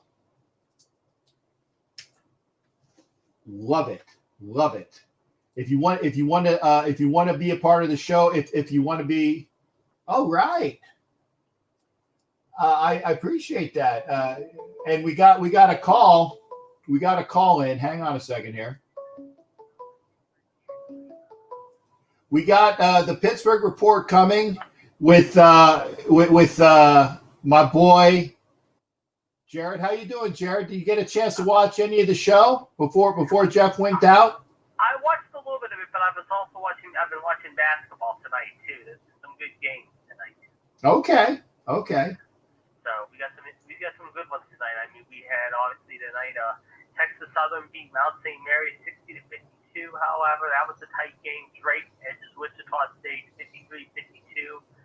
In that one, we got a very, very tough down to the wire nail biter between Appalachian State and Norfolk State, and of course Appalachian State is trying to hold on after rallying. However, from an 18-point halftime deficit there, and right now Michigan State is up on UCLA 24-17.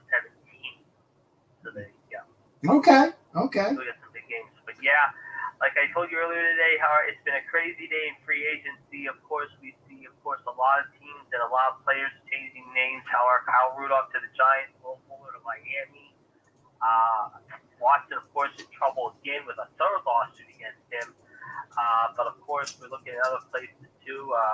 Alex Mack, of course, signs with the Niners, if you will. Look at this right now. The Jets, of course, making some big splashes today in free agency. Of course, they go after Cole, pulling off the Jaguars guy. However, Keelan Cole, that is, 1 year, $5.5 million. And of course, they signed Corey Davis earlier in the week, 3 years, $37.5 million. So apparently, the Jets are trying to spend a little bit. However, they're also trying to, like we talked earlier offline, however, with Juju, and there's been no word on Juju yet. I think we're going to see something here tomorrow over the weekend, maybe with that. You never know.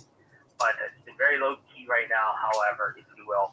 And now I see Norfolk State has just gone ahead suddenly 54-53 with 8 ticks on the clock here. So I'm definitely keeping an eye on that score right now, however. But like I said, the big game that I watched earlier, like I said, was a really good one, however. That was Drake and Wichita. I can't believe Wichita did lose that game. And surprisingly, a little fact about Drake, however, it was 50 years to the day that they last won their tournament game, however, that lasted Notre Dame in the Midwest Regional semifinal in Wichita, however, believe it or not.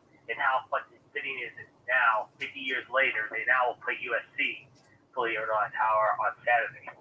Oh, okay. Yeah. To be very honest, Jared, I apologize because I thought the NIT was on tonight. Was that what you were? Yes, that is. I've been watching. I've seen the scores on the NIT games too. Yes, SMU Boise State are tied 77-77. There was one earlier game tonight that was North Carolina State beating Davidson 75-61. Okay. And again, so this was the first night of the NCAAs, though. This was basically this was the first four, but the real fun begins at noon tomorrow. Oh, the playing games that they didn't call the playing games. Yeah, like the 16 seeds, the 11 seeds, however, as the extra games, however, the first four, as I call them. Okay, yeah, okay. I haven't been paying attention, and I haven't filled out a bracket yet. But I appreciate. And by the way, I want you to tell everybody again who your pick is to win the national championship. Florida people, Florida. Yes, you think I'm crazy? You think I'm nuts? However, but I am taking the Gators, Oklahoma State, Kansas, and Michigan as my four. I think the Illini, however, are going to trip. However, I told you earlier. People, however, I think Oklahoma State is a sleeping giant. Watch out for them. They played very good, but the Gators, I'll tell you what, Howard, not many people are giving love to the Gators, but they got Virginia Tech tomorrow at 12:15, however, the first game of the day, however. And we got some good ones tomorrow. I mean, we got two of the number one seeds. Actually, we got two number one seeds playing tomorrow. We got Baylor playing at 3:30, however, against Hartford, however, and we got the Illini at 1:15, however, against Drexel.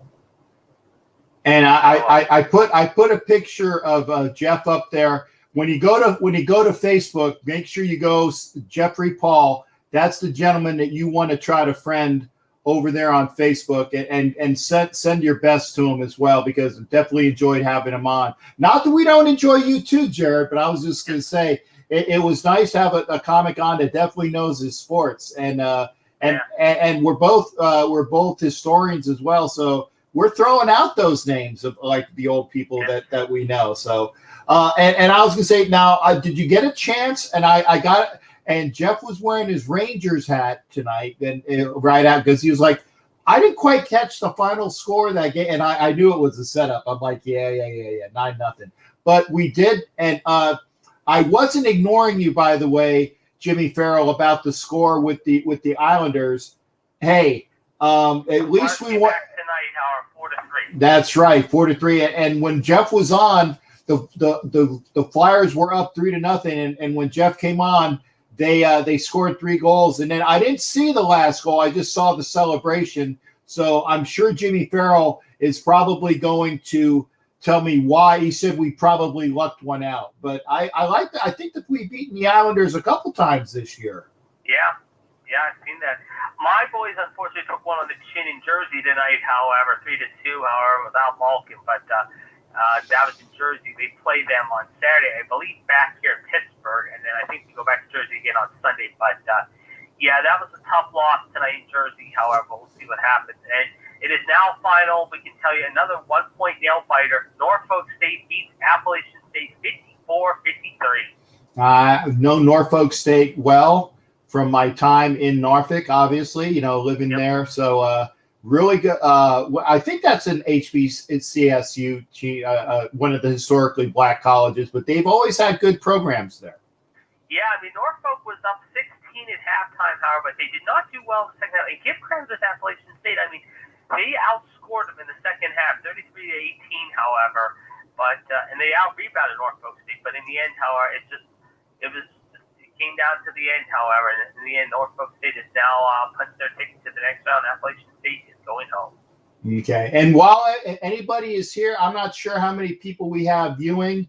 If you want to get involved, and we see that there is a donation from Oscar Toledo of the Bocadillos, again, appreciate that. If you want to get in on the captain's treasure chest of prizes, make sure that you are there, and you go to my YouTube page over either on my channel or on the Northeast Streaming Sports channel, whichever one. Make sure that you go while I am live, and you can give a $4.99 donation. I'm sure that I don't know what $19 Mexican pesos is, but Oscar Toledo, thank you for that as well. But any $4.99 donation and above in American money gets you one entry.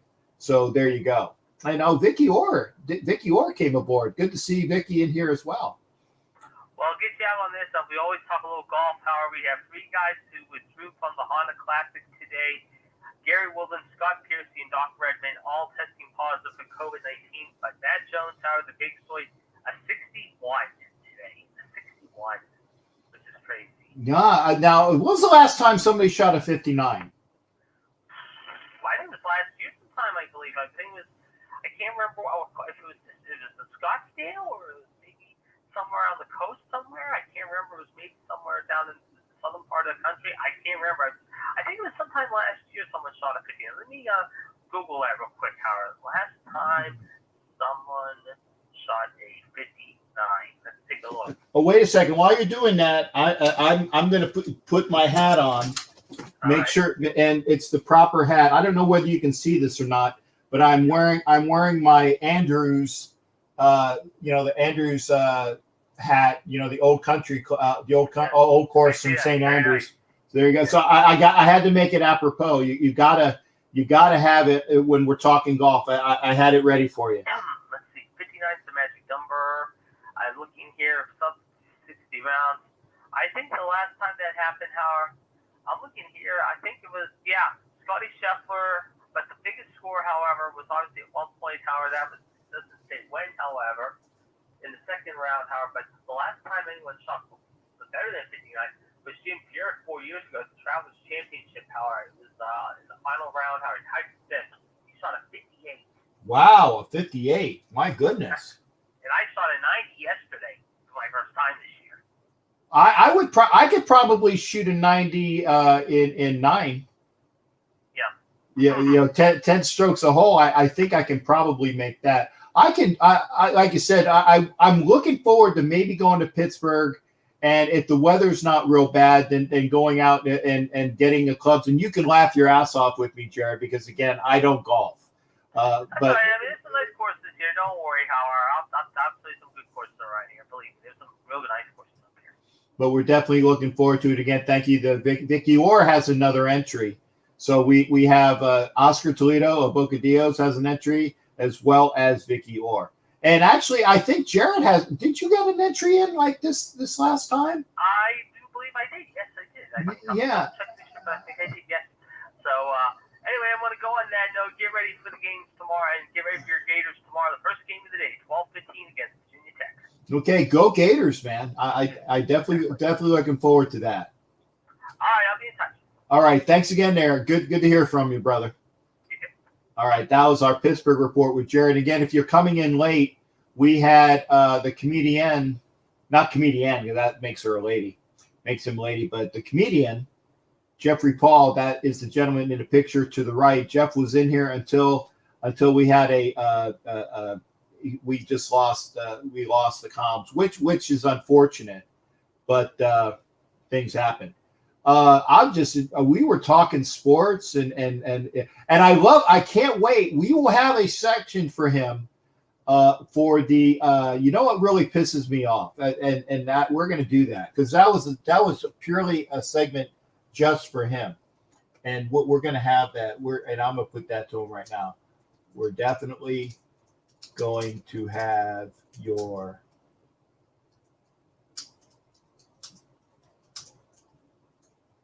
you know what pisses me off segment. That is definite. Yeah, he's having some issues because you know how in Facebook when you're writing and you have the three dots, they keep moving like somebody is writing. Well, it still shows that he's writing, and I'm sure that there's probably some issues there. Yeah, Vicky, please go back. I can't wait. Duke did make it. Oh, that was right because they were having issues with the team. Wow, I didn't know Duke was your team. I'm definitely a UNC guy. Gators, and I've always liked Williams. So when you have Dean Smith. I've always been a Dean Smith guy. And then when Williams came over from Kansas, I've always enjoyed him as a coach. But Dean Smith, man, love Dean Smith. So I've always been partial to UNC. I like Krzyzewski as a coach. Really like Krzyzewski as a coach. But Duke, why is it other than we can't find a team that we can root for together other than the Raiders? And I said that as well. The Illini is, and I was actually said that when Jared said that his pick was Florida. I'm like, wow. I haven't seen every time I've watched a Gator game. Okay, you got to make Vicky has to make a storm run, so I'll start throwing these comments up as well. I will show Jason Dean. Yeah, I agree with that. Look out for the Illini. And again, if you want to call in, because we got calls to do. I'm going to have to edit the. If you want to call in, let me take that. We don't have really enough time to do any more people that are here. If you want to be in video wise, let me know and I will put up the link. If you want to be in video wise, we got some time. In fact, I'll do like until 11:30 tonight. So if you want to be in tonight via there, and she's still good. I'm glad you're still listening. If you want to be in tonight, there's the link. There's the link. It's in your comments section. Hit the link. If you want to be on camera, that's great. If you want to call in, you've got the number down there, 813-609-0834. Totally enjoyed having Jeff Paul on tonight talking sports. And we talked everything, And yeah, I'm long-winded, but you guys know that by now. And Ed Winchell is listening. Always good to see from Ed Winchell. And I don't know whether I say this enough, but I really appreciate the people that are here and always show up. And I just enjoy having that. Again, if you are on Facebook, please get over to YouTube. Please get over to YouTube. We got some people that are watching, and then I know we got X amount that are on YouTube and on Facebook, but please come over to YouTube. And again, if you want to be involved with the Captain Jack's Treasure Chest of prizes, you definitely have to be watching via YouTube, because that's where you have the super chat and the wow, 3. I just looked. I have 3 thumbs down. Wow. Amazing. 3 thumbs down. Can't beat that with a stick. If you're still, I have 14 thumbs up, which is nice, and 3 thumbs down. Gotta love my haters. But if you want to be a part of the show, you can dial in 813-699-0834, 813-699-0834. You can be on the show via video. That StreamYard link is listed right there. And again, we will have Jeff Paul on again with like old guys talking sports. And you know what pisses me off? I love that. That's going to be a great segment.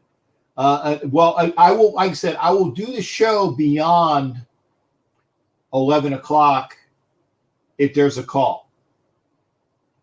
I will go beyond 11 o'clock if there's a call, and we're right at 11. So I'll give everybody about 5 minutes to figure out if you want to call in.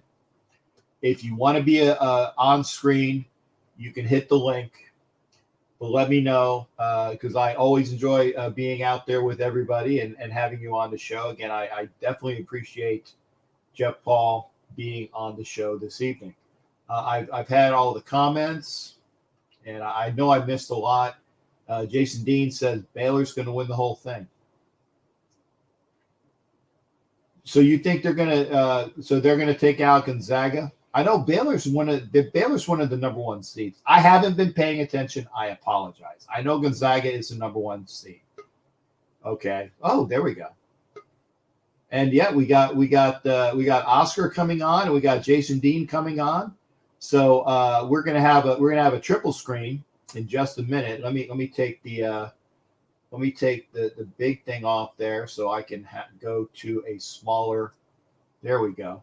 I'm going to bring you both on as well. We have Oscar Toledo, who is the gentleman behind the Bocadillas. You guys saw the Bocadillas. I had to take it off, or you people would be seeing other things right there. Actually, it would probably be blocking Jason Dean's face, and I don't want that to happen. No, I'm too pretty for that. That's right. You're definitely too pretty for that. And I still have it up. You think that Baylor's going to win, and we're going to do that as well. And again, I want to say thanks to Oscar Toledo for all of his contributions tonight, with helping the show out with his artwork. Fantastic. And Jason Dean, I made sure that you were on that. Yeah. I just want to thank Oscar for that. I mean, he made the Demon King look fantastic. I made stickers of that. I made cards that I give to the kids at games and at tailgates and stuff. Yeah, I brag about that all the time. I think it's amazing what you can do with your graphics. It's fantastic. Oscar, turn your microphone on. We can't hear you. Hang on. Some audio difficulties here. Oscar, sound check. Check one. Nope. We see, hey, Oscar, we see you, but we can't hear you. Yeah, we can see you, but we can't hear you. Nope. Can't hear you. Okay. Come back out and come back in. Go out and come back in. Sit. Oh, no. Yeah, we got you now. Go. Talk, Oscar. I think we got you now. We had him. Or was that you, Jason? No, that was me. No, I'm sorry. It was Jason. No, I apologize. Okay, yeah. Come back, go out and cut. Yeah, that's it. Roll out, roll back out. We'll get you. There you go. So Jason Dean, I got you in there. So why is Baylor going to win it all? Just because of their defense that they have. Those two big guys that they have are actually very, very good. And I don't think any team in the NCAA can compete with them. Gonzaga probably. I mean, Gonzaga might end up undefeated going to the national championship unless they play Baylor if they're on the same side of the bracket. Because I don't see a team that could stop them. But here's my sleeper team. I mean, I like the Illini. I think they're decent too. And I'm a big Duke guy. You know, I'm pretty bummed out what happened with Duke this year. It was a little strange going 12-11. And then in the ACC tournament, they were getting hot. And then the COVID happened. So they decided to cancel the tournament, cancel the year. I thought we were going to be able to play in the NIT, which is down in Texas. Yeah, we got Now I don't hear you. You can't hear us now? No. Oh, okay. Okay, can you hear us? No. No, you can't hear us? No? We I don't hear know you. why this is happening. Oh my goodness. Yeah, well, because Cannot we hear you. How about now? Hello? yeah, Hello? Hello? we got you're good. Yeah, You're you good, can hear me, Oscar. but I can't hear you now. Yeah. I don't know why. Come on. Let me just put here. I have you here on YouTube, Yep. and I can hear you on YouTube. So But- maybe that will help. Okay. But make sure it's in your ear because if you put the volume on, it's gonna be double hearing. Mhm. No, I will have to rearrange this. Okay. Keep talking. Sorry All for right, we're here, interrupting. Oscar. We're here. Okay, yeah, come back again. Okay, you're on again, Jason. Yeah, like I said, Duke being out, I thought they were going to go to the NIT, and the NIT's down in Texas this year, so it would have been great. I would have been able to go see them. You know, they would have let some people in.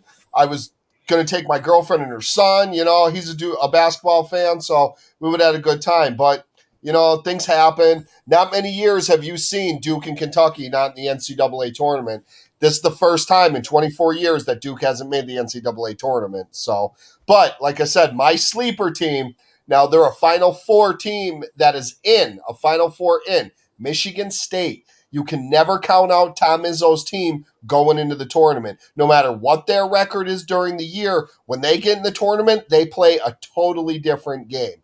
Now, the number one seed, I may be biased because I really hate this team. I don't think the Michigan Wolverines are that good. I really don't think they're that good.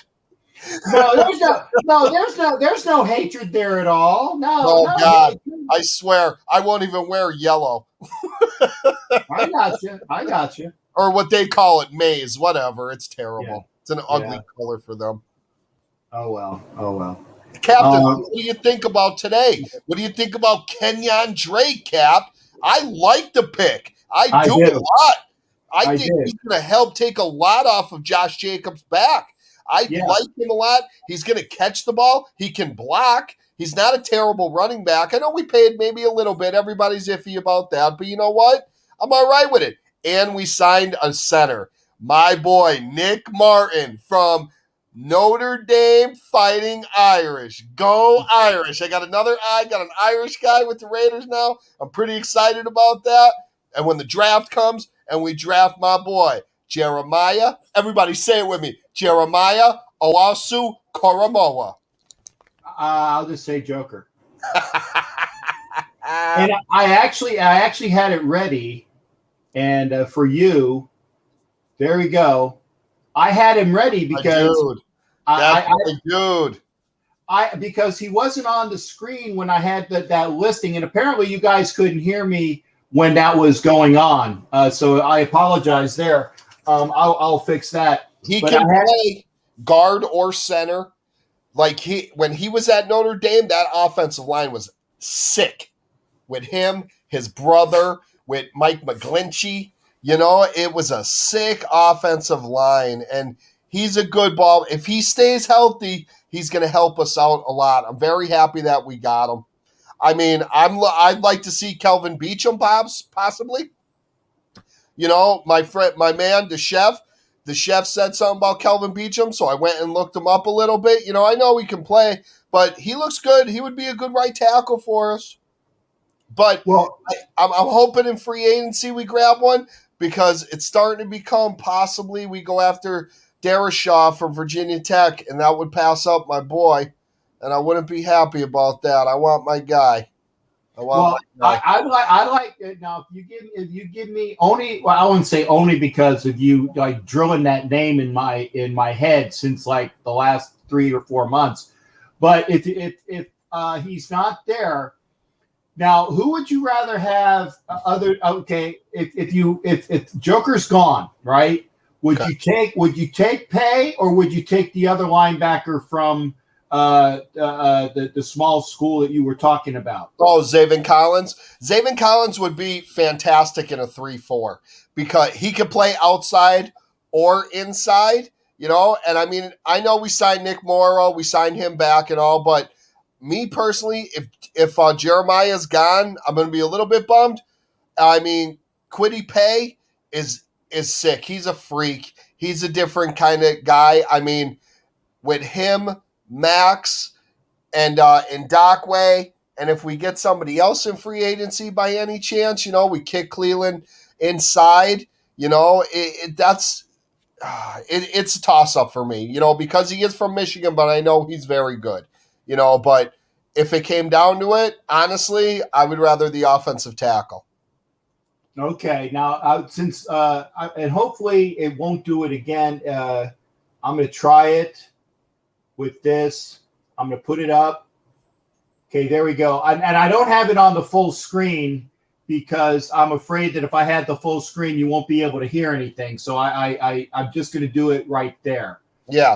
And let me take the Bocadillas off, unfortunately, so people can see it a little bit better. There we go. And also, Solomon Thomas. You all know he was a top 5 pick. Yes, he had an injury. He didn't play up to his potential with San Francisco. But you guys all know, guys leave teams and go to different teams, and they play great. Maybe he needs a change of scenery. I know he's a California kid. He came from Stanford, but the kid can play. If he's healthy, oh my God, that's going to be tremendous for us. I like the Morrow, of course, because Nick Morrow played good every year. He just kept getting better. Zay Jones, I'm kind of up in the air about. I don't know why Zay Jones. Maybe special teams reasons, because he's a decent special teams player. Of course, Richie coming back is huge. Re-signing Denzel Good, massive. Because Denzel Good is not a guard. He's not a tackle. He's an offensive lineman, because he can play every position on that line if had to. Theo Riddick, too. I mean, he's a Notre Damer. I love him for that, but I don't know why we re-signed him. I'm kind of puzzled on that one. Derek Carrier. Derek Carrier played good in spot positions for us. Great special teams player. Hankins showed his medal for us. He earned his money. He's back with us for that.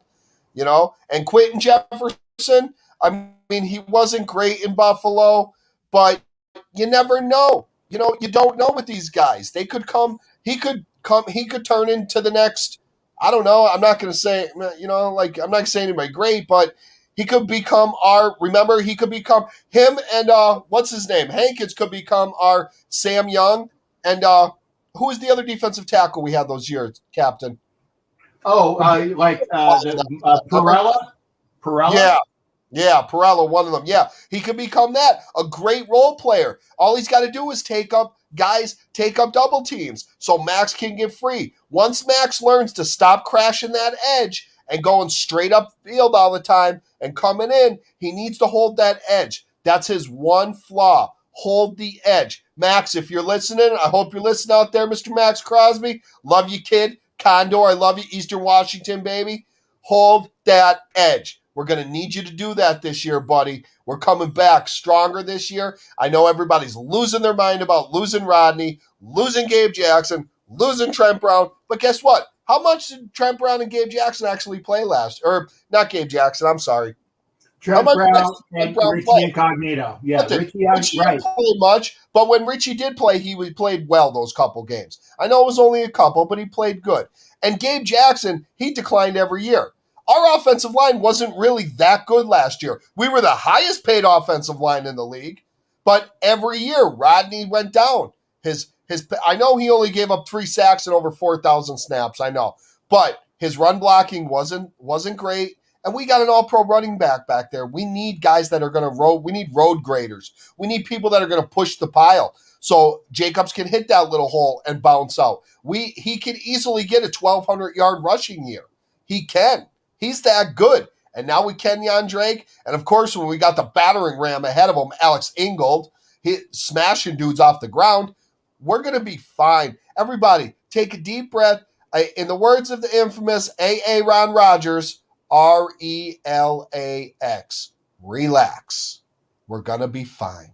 Yeah, I couldn't have said it better myself. So I wanted to make sure that and that was one of those things I was talking with Jeff about, all the people we could have had. Yes. Megatron, Aaron Rodgers, and Larry Fitzgerald. That would have been back-to-back drafts. Yeah. I could have threw for 5,000 yards in that fucking offense. Sorry. Yeah, I could have threw 5,000 yards with them too. Yeah. And you know what? Okay. Oh no. Okay. There we go. Mike wants to come in, but his camera's not. There we go. Hey, we're gonna turn it over to. We're gonna talk some Philly talk. What's up, Captain? How you doing tonight? I'm good, Mike. What's going on with you? And Jason Dean Hunter. This is Mike Gibbons, one of my buds from Philly. How you doing? How you doing, Mike? Hello. How are you? You're Raider Demon King, right? Yes, sir. Yeah, Demon King. Yes, sir. I'll change my hat to make sure I do a full accommodation. Am I in here with 2 Phillies? Here we go. Captain, it's all good. You know, you rep your Raider stuff 365. That's all good. I actually got a Philly t-shirt on tonight, so I'm repping off for it. That's always good. And I'm wearing my Flyers got the win tonight. Yeah.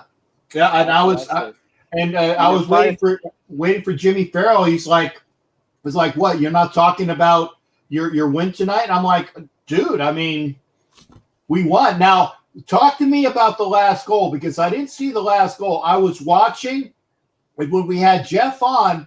The Islanders scored 3 in a row, and then who scored the last goal to win it for the Flyers? I forget, to be honest with you. Okay, well, never mind. I was going to try to get that up. Yeah. But no, so obviously, the Flyers are still fighting for a playoff spot. We're 5th right now. And I don't know. Everybody's freaking out. Carter Hart is struggling. I get it. He's young. I'm not worried. Some Flyers fans might be worried about how Carter Hart is playing. Don't worry about it. He's only 22 years old. Man still has a bright future. He's a baby. He still has a lot to look for. Exactly. He still has a lot to give us, and he's going to give us a Stanley Cup. Now, Stanley Cup is the hardest championship to win in sports. And if you're a sports fan, you know that. A lot of sports fans would probably agree with me on that. It is. But the Flyers have the talent. They have the potential. They have the young players to do it. I think we need to do some moves defensively. I think before the trade deadline, we need to trade for some guys. Now, I'm not a hockey guy. I don't know any hockey players out there that we could potentially trade for. But I just want to get some good talent that can help Hart with, possibly somebody on defense and all. Well, I was going to say, and they said it tonight, the fact that the Islanders captain is gone, they're going to trade for somebody because they got a team that can take the East. And I know Jason Dean is a fan of I got props all over. Yeah. Go Knights. I mean, it was amazing that when Jeff was talking about Marino, and I just so happened to have, and this is actually worth money. A Dan Marino, what do you call these little friggin' bear thingies? Whatever. But I had it on my desk. So TY or something? It's one of those little. What do you call those damn bears? They were like big many years ago. Whatever. But I want to put idiotic because I didn't buy them. Well, I didn't buy this. I got this. This was part of the stuff that I got when my mom died. They are so. Some of those bears are worth a lot of money. Yeah. So I got the a lot of the bears that now. Granted, I have like a Woodson bear and a couple of the Raider ones, but the other ones that actually are where there's like a Mark McGuire one that I have that came from my mom's collection, the Merino. She loved Merino. But talk to me, Jason Dean, about your Knights, that because they are a prime team out west. Because we all now Mike and me are obviously we're up on the Flyers, but they got to turn things around. But the Knights, let me tell you, I'm not really too much into hockey right now, with the NFL the draft and free agency and the NBA and stuff. But I'll explain to you how I became a Knights fan. You guys are going to get a kick out of this. Beanie Babies, that's it. That's it, like Beanie Babies. I was a huge PK Subban fan. Loved it. I was a Montreal Canadiens fan. Could not find – and Mike, how about this? I'm from Pennsylvania originally. I just moved to Texas in December. Are you really? Yes. Northeast Pennsylvania, Scranton, Wilkes-Barre area. So nice. I was a huge PK Subban fan. Could never find any Montreal Canadiens swag, ever. Had to order everything online. He gets traded to the Nashville Predators. I'm like, cool. I'm going to be a Predators fan. I had the jersey. I'm down in Florida repping the Predator jersey. Then he gets traded to the damn New Jersey Devils. Mm-hmm. I cannot cheer for the New Jersey Devils. Yeah, I'm actually from Jersey, but I can't. I have a lot of family from Jersey. My mother's family's from the Bronx, so yeah, the Italians are from Jersey. Excuse me. I cannot cheer for the Jersey Devils. I never was a fan of them. I don't like that ugly red. It's an ugly girl's color. Can never wear it. So I said, for the Giants either. I'll never cheer for the Giants in my entire history of life, ever. I've been a Raider fan since the womb, so. But I said, you know what? Since the Raiders are moving to Vegas, I'll be a Vegas Knight fan. I'll just stick with them. And Fleury, I've seen him. I've met him a few times because Scranton Wilkes-Barre Penguins, we would go to their games. And I almost was this close to being a Penguins fan, but then I met Sidney Crosby, and it deterred me.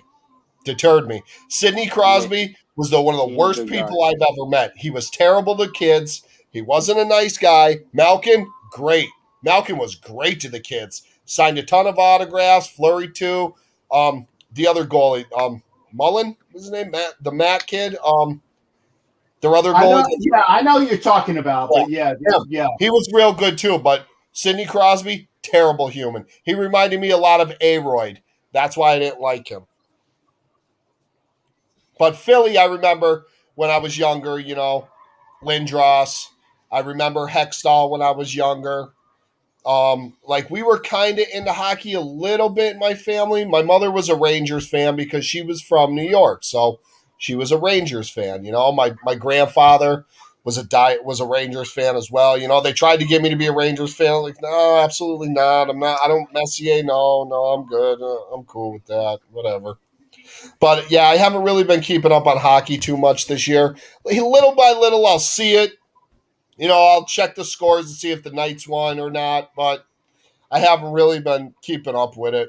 My fandom for hockey is probably out of the top 4 sports. That's probably the bottom one. Well, I got to ask because I don't know who this is, but you have a fan, Jason Dean. Yes, that's my buddy Harley Bills. That's our girl. I thought it was, but I wasn't gonna put words in her mouth. Thank you. Hi, Tiffany. I hope you're doing good. Nice to see you, buddy. It's nothing but love for you. You know that. I know you hate my guts. Well, the one thing about Tiffany that we also love is that Tiffany is also a Flyers fan. So there you go. Yes, she is. She is a big Flyers fan from Tennessee. Yes, she is a big Flyers fan. And she reps her orange and black all the time. Yeah, so I think that what we're going to do is Yeah, we're gonna get Oh, Tiffany. Post COVID, we're gonna get Tiffany, myself, Jamie Pags, and Mike Gibbons. We're gonna wear all of our Flyers gear and go out. Hopefully, someplace where we can all see a game. Hopefully, sometime soon before we get a chance to get this away. We gotta Oh my we gotta gosh. get you and Tiffany here in Philly though. I'm ready to go. I'm ready to go. You're going out to Vegas first. Well, actually, technically, the first place I'm going is to Austin. Vegas is a place I do want to go next year. Mike, you got to get out there, man. We're going to be out there for the Philly Raider game. You come out, man. We'll show you a good time. I gotta wait a few years. I gotta wait a few years. You know, I want to have fun out there. And if I go out there when I'm not 21, it ain't going to be fun.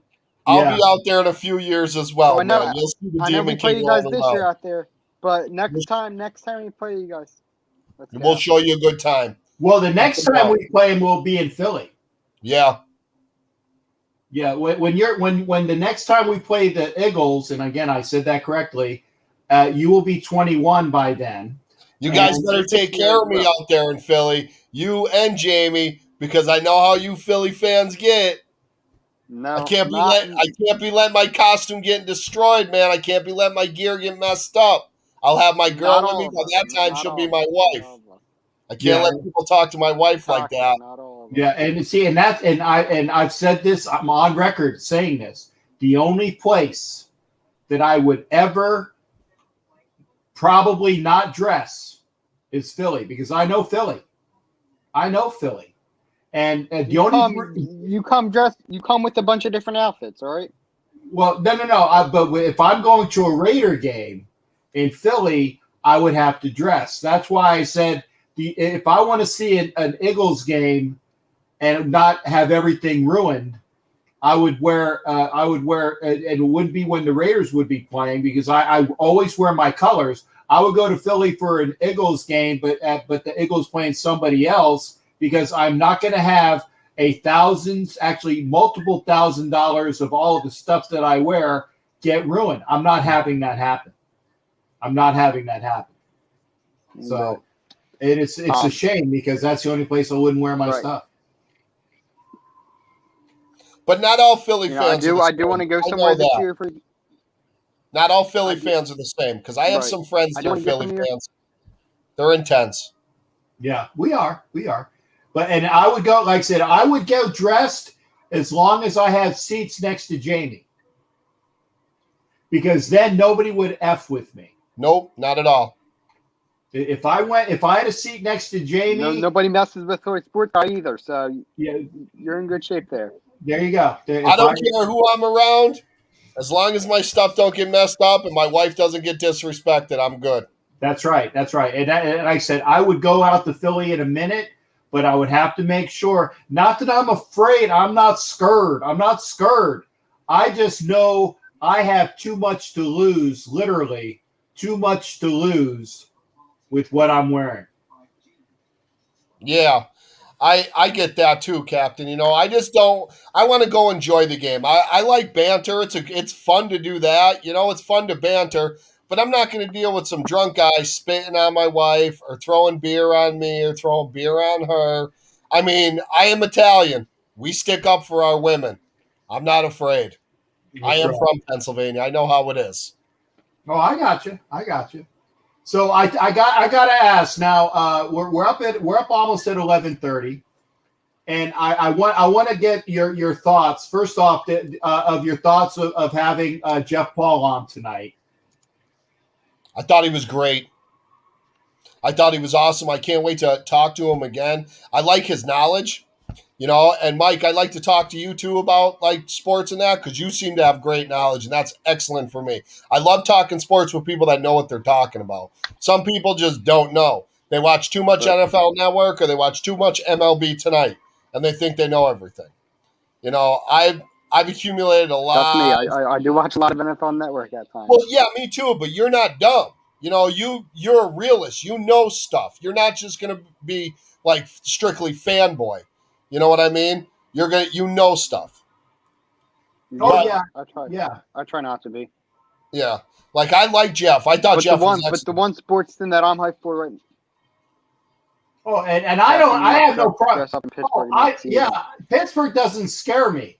Pittsburgh doesn't scare me. Don't I worry, don't know Ed, any you'll be Pittsburgh full super fans. gear. Yeah, no, Pittsburgh doesn't scare me. I will be decked out because I will have. I mean, I'm going to run with a posse anyway in Pittsburgh with all my Raider folks. They're going to have to get through all of us in That's order right. to do something stupid. Okay. Nobody messes with my Uncle Captain. No, and like said, Mike, I can't wait to hopefully have you out for something, and hopefully, and Mike needs to. He's gonna wait until A, he's 21, and B, he's Maybe. accumulating. I want to go somewhere this year. We'll see where I go. I might have some things going on that holds me up from going to games in September, but we'll see what happens. But the other thing is you got to make sure you're bankrolling yourself as a young gentleman, and we've had this conversation, that you are taking X amount of your money and not looking at it. You're saving it up, man. What you don't see, you don't miss. What you don't see, you don't miss. So make sure you get your savings established, because Mike's going to be endeavoring to start his first year of college this year. So we're really happy about that going on. Congratulations, Mike. Where are you going to school? For college? Yes. I'm not going to college. Oh, you're At not? least not right away. Okay. Hey, that's just fine, man. I know people that took years off and then go back. But yeah. What do you got now? The sports event that I'm really hyped up for, I'm going to be watching it all weekend. For the rest of the month is of course March Madness, and I'm not a big college basketball fan, but I do watch March Madness, and I'm rooting for Villanova, but I don't think they have a shot this year. Who do you guys think wins March Madness though? I think Baylor. I think those two kids are too big. Baylor. I think Gonzaga will go undefeated until they face Baylor. I actually, and like I said, but Jared likes Florida. I like the Illini after what I've seen from them, and they are a tough team. And obviously, I'm rooting for my Gators, but I think that the Illini are going to be a tough out. I think that, and that's why I said I think they're in the same bracket as Florida as well. And like I said about Michigan State, Michigan State gets in. Izzo is a different coach in March. He's different. They can be 13-12. V is for Villanova, V is for victory, yes. Tiffany, you're a Nova fan too? Oh, Madonna. Oh, jeepers. This girl. USC might make a little bit of a run. Ed, stop talking about USC. Isn't this what they do, Ed? Is this their thing? USC. Is this their thing, Ed? USC? This it? I don't get that. They go like this for victory. Oh, okay. So down with them. Go Irish. I got it. Okay, so with those picks, I know that Mike. Who do you think's gonna give me at least your final four, Mike? And don't ask Final me four? because I'm not paying attention. All right, I'm gonna say Gonzaga, Illinois, Baylor, and this is a surprising one, but Oklahoma State maybe. I'm hoping Oklahoma State can be in there. Now, like I said, I don't pay much attention to college basketball. I just watch March Madness, and I know a lot of people do that as well. This year, I've kind of watched some games before the tournament, and it's been pretty entertaining. Hopefully, I can get into it and all. But this kid, Cade Cunningham, I believe his name is. A lot of people are hyping him up, saying that he's going to be the number one pick. If he can put something special together in the tournament, I think he can pull. I mean, obviously it's not a one-man team, but I think they could maybe pull a little something. Maybe hopefully make a run to the Final Four, which we're kind of poor to see. But okay, but so you have chalk. You have chalk in 3 out of the 4 brackets. Me? Yeah, you have chalk with 3 out of the 4 brackets, except for that last pick. Yeah, we'll see. Hopefully, I'm right. I mean, I have to, double check my bracket before tomorrow, of course. I made 2. But we'll Ready see what for happens. this one? This is the big one. I got Gonzaga. I got Texas, Baylor, and Sister Jean and Loyola of Chicago going to Oh, Yo, WTF. I had as soon as I saw that I had to have him on. We got the okay, because you got to say, and I like this young man because I've talked to him on the show with the Giants fan with Sneaky G, and then Mike Gibbons had him on his show. WTF fan, I want to introduce you to Jason Dean Hunter, otherwise known as. Go ahead, Jason Dean. Go ahead and give yourself. the Raider Demon King. How's it going, buddy?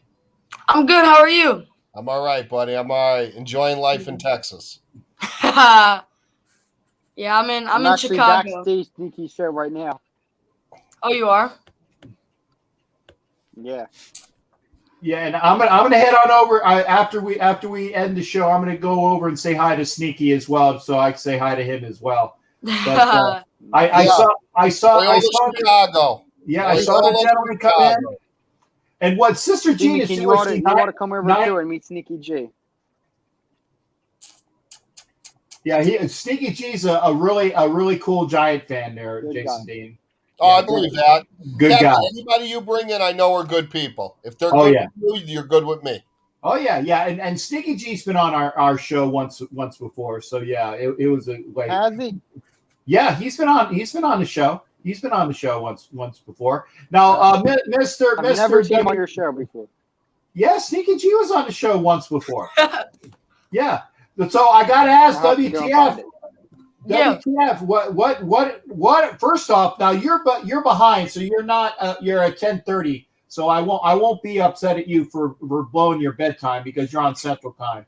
So on that, just like me. Yeah, you guys are on Central Time. Mike's a Nighthawk like me. I'm gonna be leaving somewhat soon to go over to Sneaky G.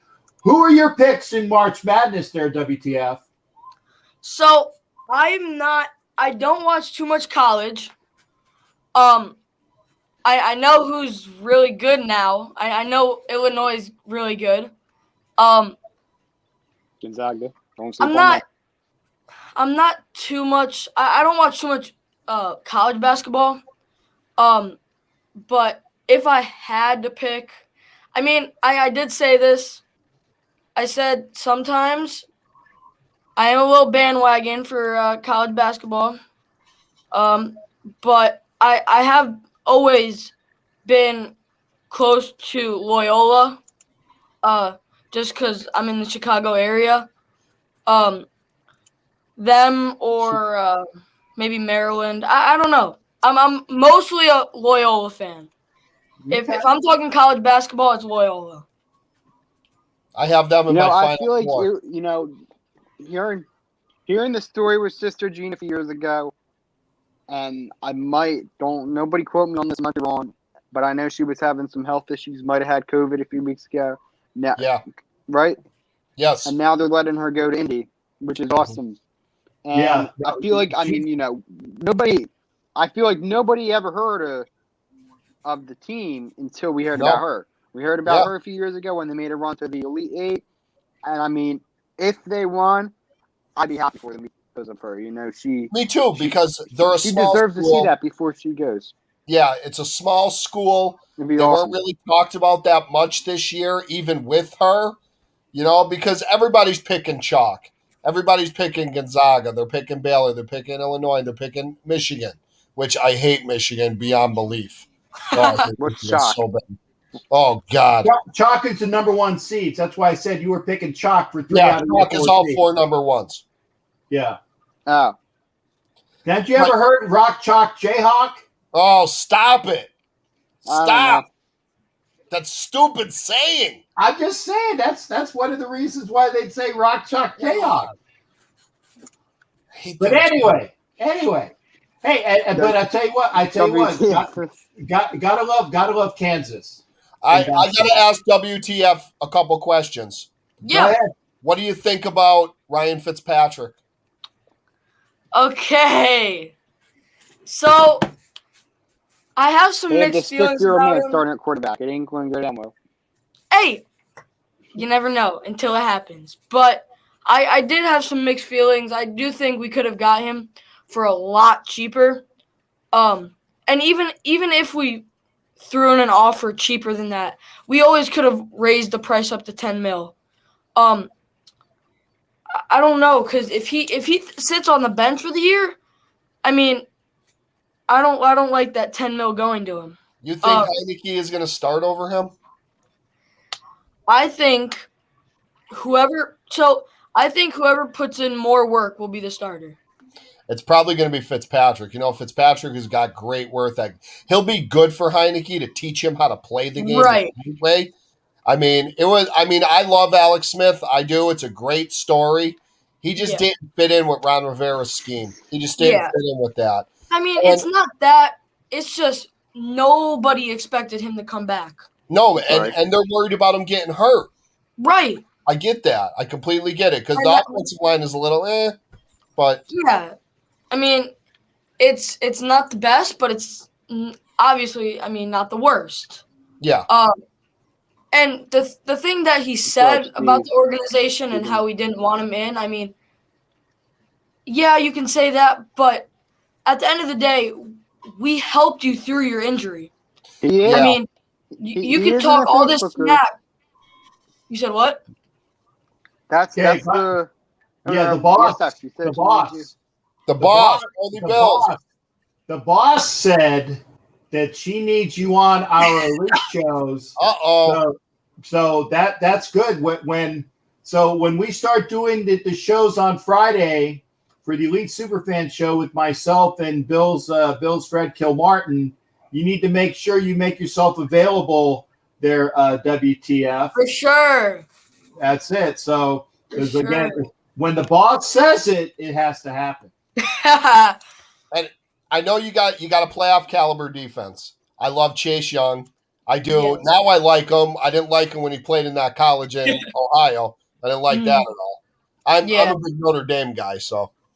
But what do you think about Curtis Samuel? I love the signing.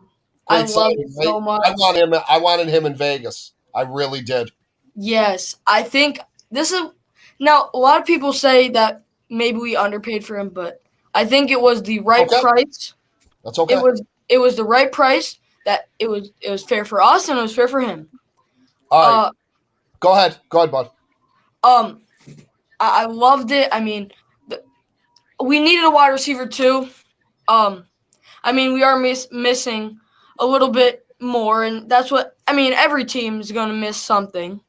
But I mean, with him knowing Terry McLaurin, I think that's already a bonus, and him knowing Ron Rivera, which is a bonus. So I'm really happy about the signing. I am. Awesome. All right, last question before you. Wait! Before you get to the last question, I'm going to ask this one because it might even be the same one. Mocks have you guys getting the Alabama quarterback. How would you feel about that? So I don't like that at all. And the reason is because, I mean, we just signed Fitzpatrick, and even before Fitzpatrick, I didn't want him. Before Fitzpatrick came, I really thought Heineke was going to be the quarterback one. I do think that we might draft a later round quarterback, but the reason we did that last year, and I just can't see it happening again. I love Rashad Bateman. I like him. I do like some other key components in the draft. I know we need another linebacker. Who we just signed? We signed David Mayo from the Giants. But I'm not a big fan of Mac Jones. I'm not. Yeah, I'm not a fan of Mac Jones either. He had so many weapons around them. I mean, Jimmy Q I had to do something. Probably could be the quarterback for Alabama and be up for the Heisman. You know, like come on. Yeah. I mean, some guys that go to Alabama, you're playing with 5 stars, and right. got superstars around you. So, like, I seen Josh Jacobs, when we drafted him, I was ecstatic because he had a lot of tread on the tires. He split a lot of carries, and we saw what he was capable of doing. Now, with Mac Jones, he's not Tua. Tua was different. Jalen Hurts was different. Mac Jones had these players around him that were phenomenal. Look at the three of them. They're all probably going to go in the first round. His three skill players from Alabama, Right. Smith, Waddle, and Harris. All three of them are probably going to go in the first round. And they got a couple of those linemen that are going to go too. Leatherwood and the center that got hurt, he's probably going to go in late second round probably. Right. So, I mean, I was never sold on Mac Jones. I really wasn't. yeah. And I see now, this is what I've been thinking about this very hard. And I want to say stuff that I really think is going to stick with me and I really think is my opinion. And I don't think some of these great quarterbacks are going to be great in the NFL like they were in college. I mean, if you draft, if you draft Mac Jones, I mean, in the first round, and he goes to a team with a terrible O-line, you're not going to have a good quarterback. He's not Joe Burrow. Right. Joe Burrow went to Cincinnati, who was terrible, but he can play. Joe Right. Burrow is a gamer, and he's going to be good for Cincinnati. Oh, yeah. Like you see all the stuff with Trey Lance. Did everybody watch Trey Lance Pro Day? He looked phenomenal. But Yeah. he looked phenomenal He's without going a to be pass such a rush. bust. He looked phenomenal without a pass rush. In schemes, in certain situations. I mean, I seen Trevor Lawrence's pro day too. Trey Lance looked better, but he's not going to go number one. Lawrence is going to go number one. He would go number one for 3 straight years. No Right. matter who is picking. Well, But, and I got to ask this to all of the people that are here, and we'll go until midnight because I definitely need to get to bed. And you bring up Trey Lance. Does anybody, and especially to Mike, because this is directed pretty much at you first, do you see Trey Lance being another Wentz type of clone, a guy that people are overblowing because of what he did and the scheme and being a North Dakota State guy, or do you think he's going to be better than that? All right, let me start since you brought up Carson Wentz. I had to throw it. I know. He's not a bad quarterback. Okay. So listen, here's what happens. When you get an injury like he did, obviously, he tore his ACL. Sometimes it's hard to come back from that, and it's hard to come back and be, I don't want to say elite, but in 2017, he was an elite quarterback, be the elite quarterback that you were. And I don't think that he's done in his career. He might have, he's done with Philly. I think he was done with Philly. I think he needed to be out of Philly. But they did it in the wrong approach, they did it the wrong way. They brought in a coach that should have been coaching him and should have made him better. Unfortunately, that wasn't the case. But he could win a Super Bowl with Indy. Now, Trey Lance, I'm hearing mixed things about him. I'm hearing he could be good or he could be complete bust. And I think there's like 1 or 2 quarterbacks in this draft that we could actually see something from. Trevor Lawrence, I think, is going to be a superstar. And maybe Zach Wilson or Justin Fields, depending on who goes second overall. But other than that, I don't know much about these quarterbacks. See, Trey Lance to me and Justin Fields to me look to be like another Dwayne Haskins. A lot of ability, but can they do it? And again, I wasn't throwing that to WTF just to say, but I don't know if Fields or Lance are actually going to be able to live up to the hype. And we'll see about that. I mean, Fields had a fantastic last game, which improved his draft stock. But really, like you were talking about how Mac Jones had everybody around him, which made him a good quarterback. I'm sorry, but Justin Fields is out of Ohio State with the same type of thing. You got a whole team that makes you look that much better. Dwayne Haskins could have been better. Dwayne Haskins came out of college too early. He only started 1 year, and he thought he was going to be the savior for the Giants. and then he thought he was going to be the savior for Washington, and he got a culture shock. He got shocked. Yeah. Dwayne Haskins, if he would have stayed in college another year, he would be a totally different quarterback. He'd be more mature, and he'd actually have a good career. I don't know what's going to come about him now because he's starting to look like the type of the Maurice Claret type. Go ahead, listen, WTF. You can talk about Dwayne Haskins all you want. He's not on my team anymore. That's one. Two, I think, Dwayne Haskins came out of college way too early. Like, I do think he was a little worried about how he was going to perform since he had a great season his first year as a starter. I think he was worried about, was he going to go down in ranks? Was he going to go up? I think he was worried about Trevor Lawrence and the ranks on that. I mean, he was going to get drafted either way, I think. I just can't – if he stayed at least another year, he would have been better than he was. Who, Haskins? Maturity. Yes. I think Haskins could have proved something just like his first 2 years, but now I think he's just a complete bust. I just think he was too immature when he came out. He talked a lot of smack at the draft, all that. Oh, these teams passed me. He sounded a lot like, what's his name, Rosen. Josh Rosen, yeah. Yeah. Sounded a lot like that. Okay. Look I at where he agree with is that. now. Nobody knows where he Yeah, is he now. should be in that fan play calling league with Johnny Manziel and the burnout Josh Gordon. The thing with Johnny Manziel is I wish he had more of a chance in the NFL. He was these quarterbacks. He's the one. Yeah, but he is his own worst enemy. He's the reason why he didn't have a fair shot in the NFL. It wasn't anybody else but him. Josh Gordon is the reason why he can't get through the NFL because he doesn't remember that you need to not smoke so much shite.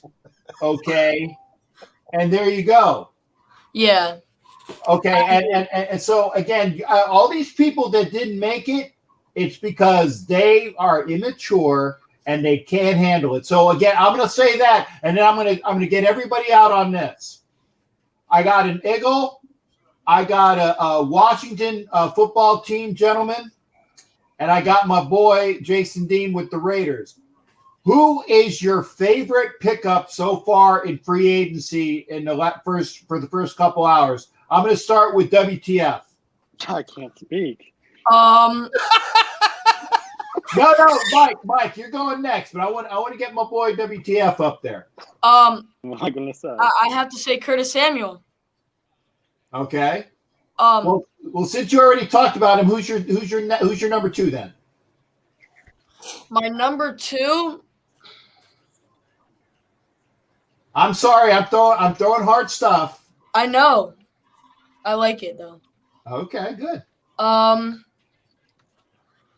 mean, I would have to go probably Ryan Fitzpatrick. Okay, I got that. I have to ask you two Raiders fans a question after everybody else. Yeah, goes. I want to. All right, so Okay, go, Mike, and then I'm going Jason Dean, and then you can ask us. What do you want me to say? Once again, the Eagles didn't do anything. I mean, Howie didn't do anything. I don't understand why Howie's still the GM. Okay. Well, then let me ask, since they didn't really pick up anybody, who are you glad they got rid of?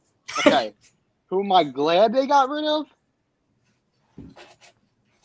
I don't know because there's probably only one team in NFL history that wins a Super Bowl 3 years later. Half of their team is gone.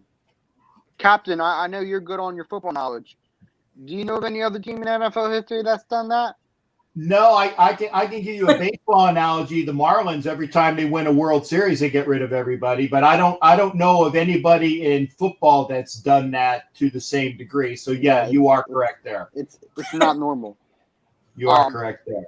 I wouldn't mind if Doug Peterson was still the coach of this team. What I do mind is Howie Roseman is still the general manager of this team, and that's a problem.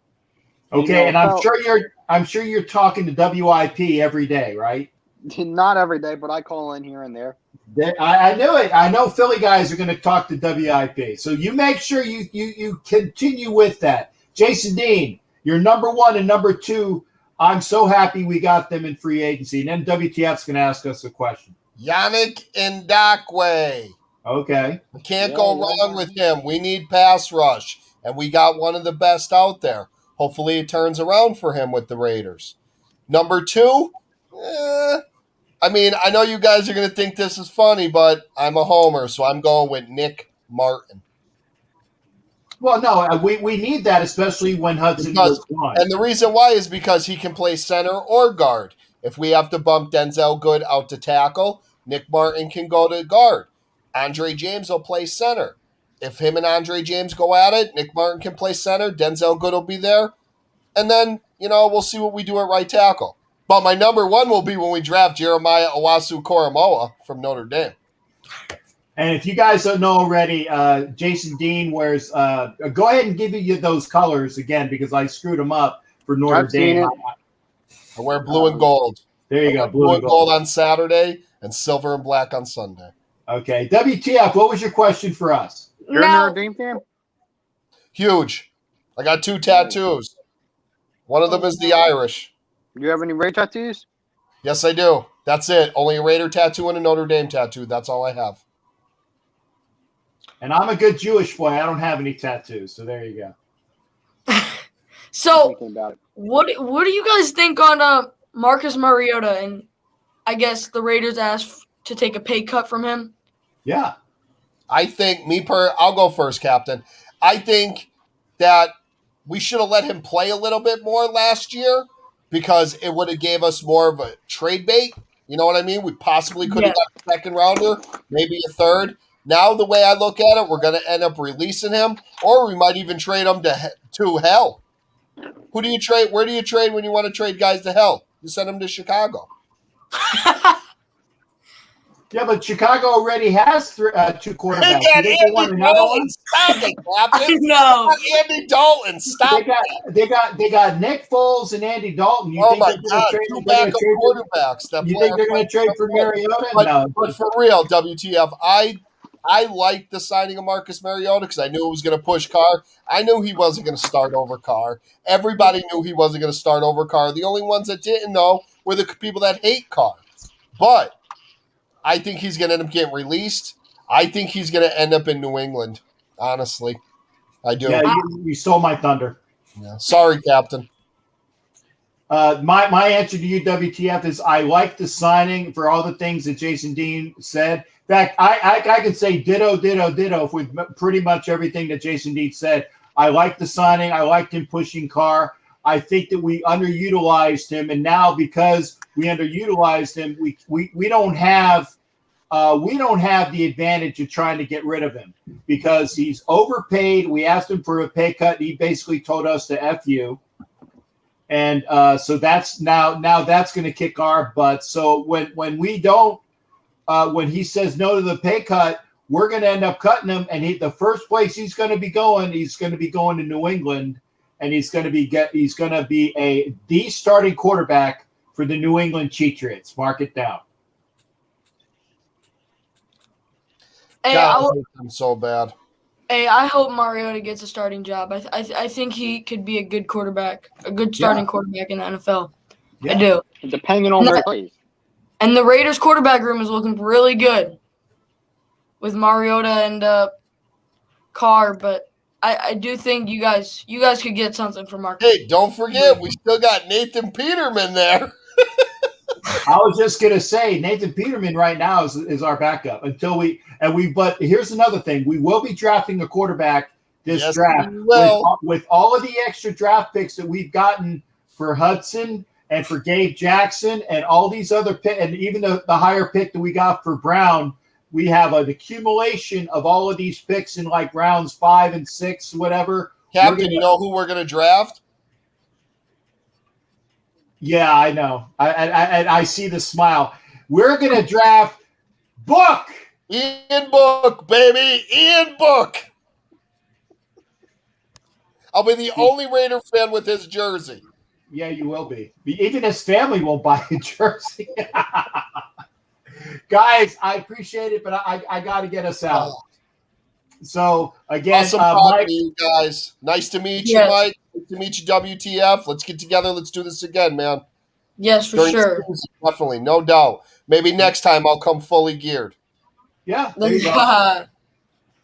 And I use these shows unless I'm doing a certain show. I'm Captain Jack, the sports analyst guy. I'm not Captain Jack the pirate unless we're doing a special football show, which I might do for the draft. I might dress Stop for that. the You're draft. Captain Jack the Pirate. So many Stop. people are going to be doing live streams that night. I'm going to be all over the place.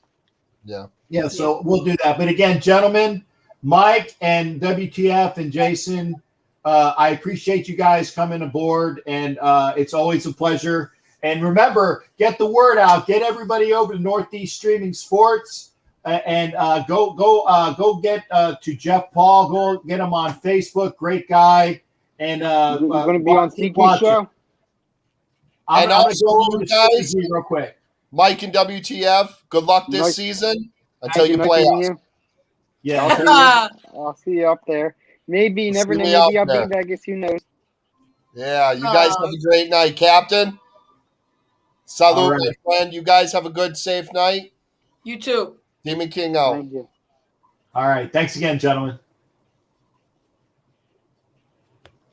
Hey, real quick question. Sure. So, do you run the Superfans thing? The Elite Superfans? No. No, that's not my club. That is under the auspices of the young lady that said she wants you in on the show. That is Tiffany. Tiffany is the her plus one other person is in charge of that club, and she says she wants you to have you on. So I'll take full advantage of that. yeah, and again, get with Mike Gibbons. He'll get you information on that. But the young lady you need to talk to is Tiffany Nicole Green. Okay, thank you. You have a good night, Captain. All right, you take care, partner. Nice having you on. You too. All right, folks, that is the show for the night. We are right at midnight. We are right at 3 hours, and I appreciate everybody being on. I especially appreciate having Jeff Paul on, and it's awesome. And like I said, we'd still probably be talking with Jeff Paul if he didn't have his issues. And he will be on again. So again, thank you for being here. I'm going to pop out. Again, if you are watching on Facebook, I can only say this so much. If you're watching on Facebook, I can't read all your comments. So please get over to YouTube. Watch Northeast Streaming Sports on YouTube. Watch my channel on YouTube. Get over to YouTube. And again, when you come on, if you want to be get involved with the Captain's Treasure Chest of prizes, tonight we had Oscar Toledo come on with his contribution of 19 Mexican. I don't know what the exchange rate is. That's 2 nights in a row. I had like English pounds the one night, and I got to get a patch out to Kel Rogers, the Viking fan, and he gave me 5 English pounds. He gave me like $3 extra, which is cool. And he also bought a patch tonight, which was cool. And then Vicky, thank you for your contribution tonight of $4.99, which Vicky gets another entry, and obviously Oscar Toledo gets an entry into the Treasure Chest of prizes. Thanks again. Make sure you're watching live. Make sure you send those donations while we're on live. And I'm going to do my outro. So you got about 3 more minutes if you want to get another entry in. Take care. It's a great day hanging out. Y'all be well. We'll see you for the next show. And thank you for being here.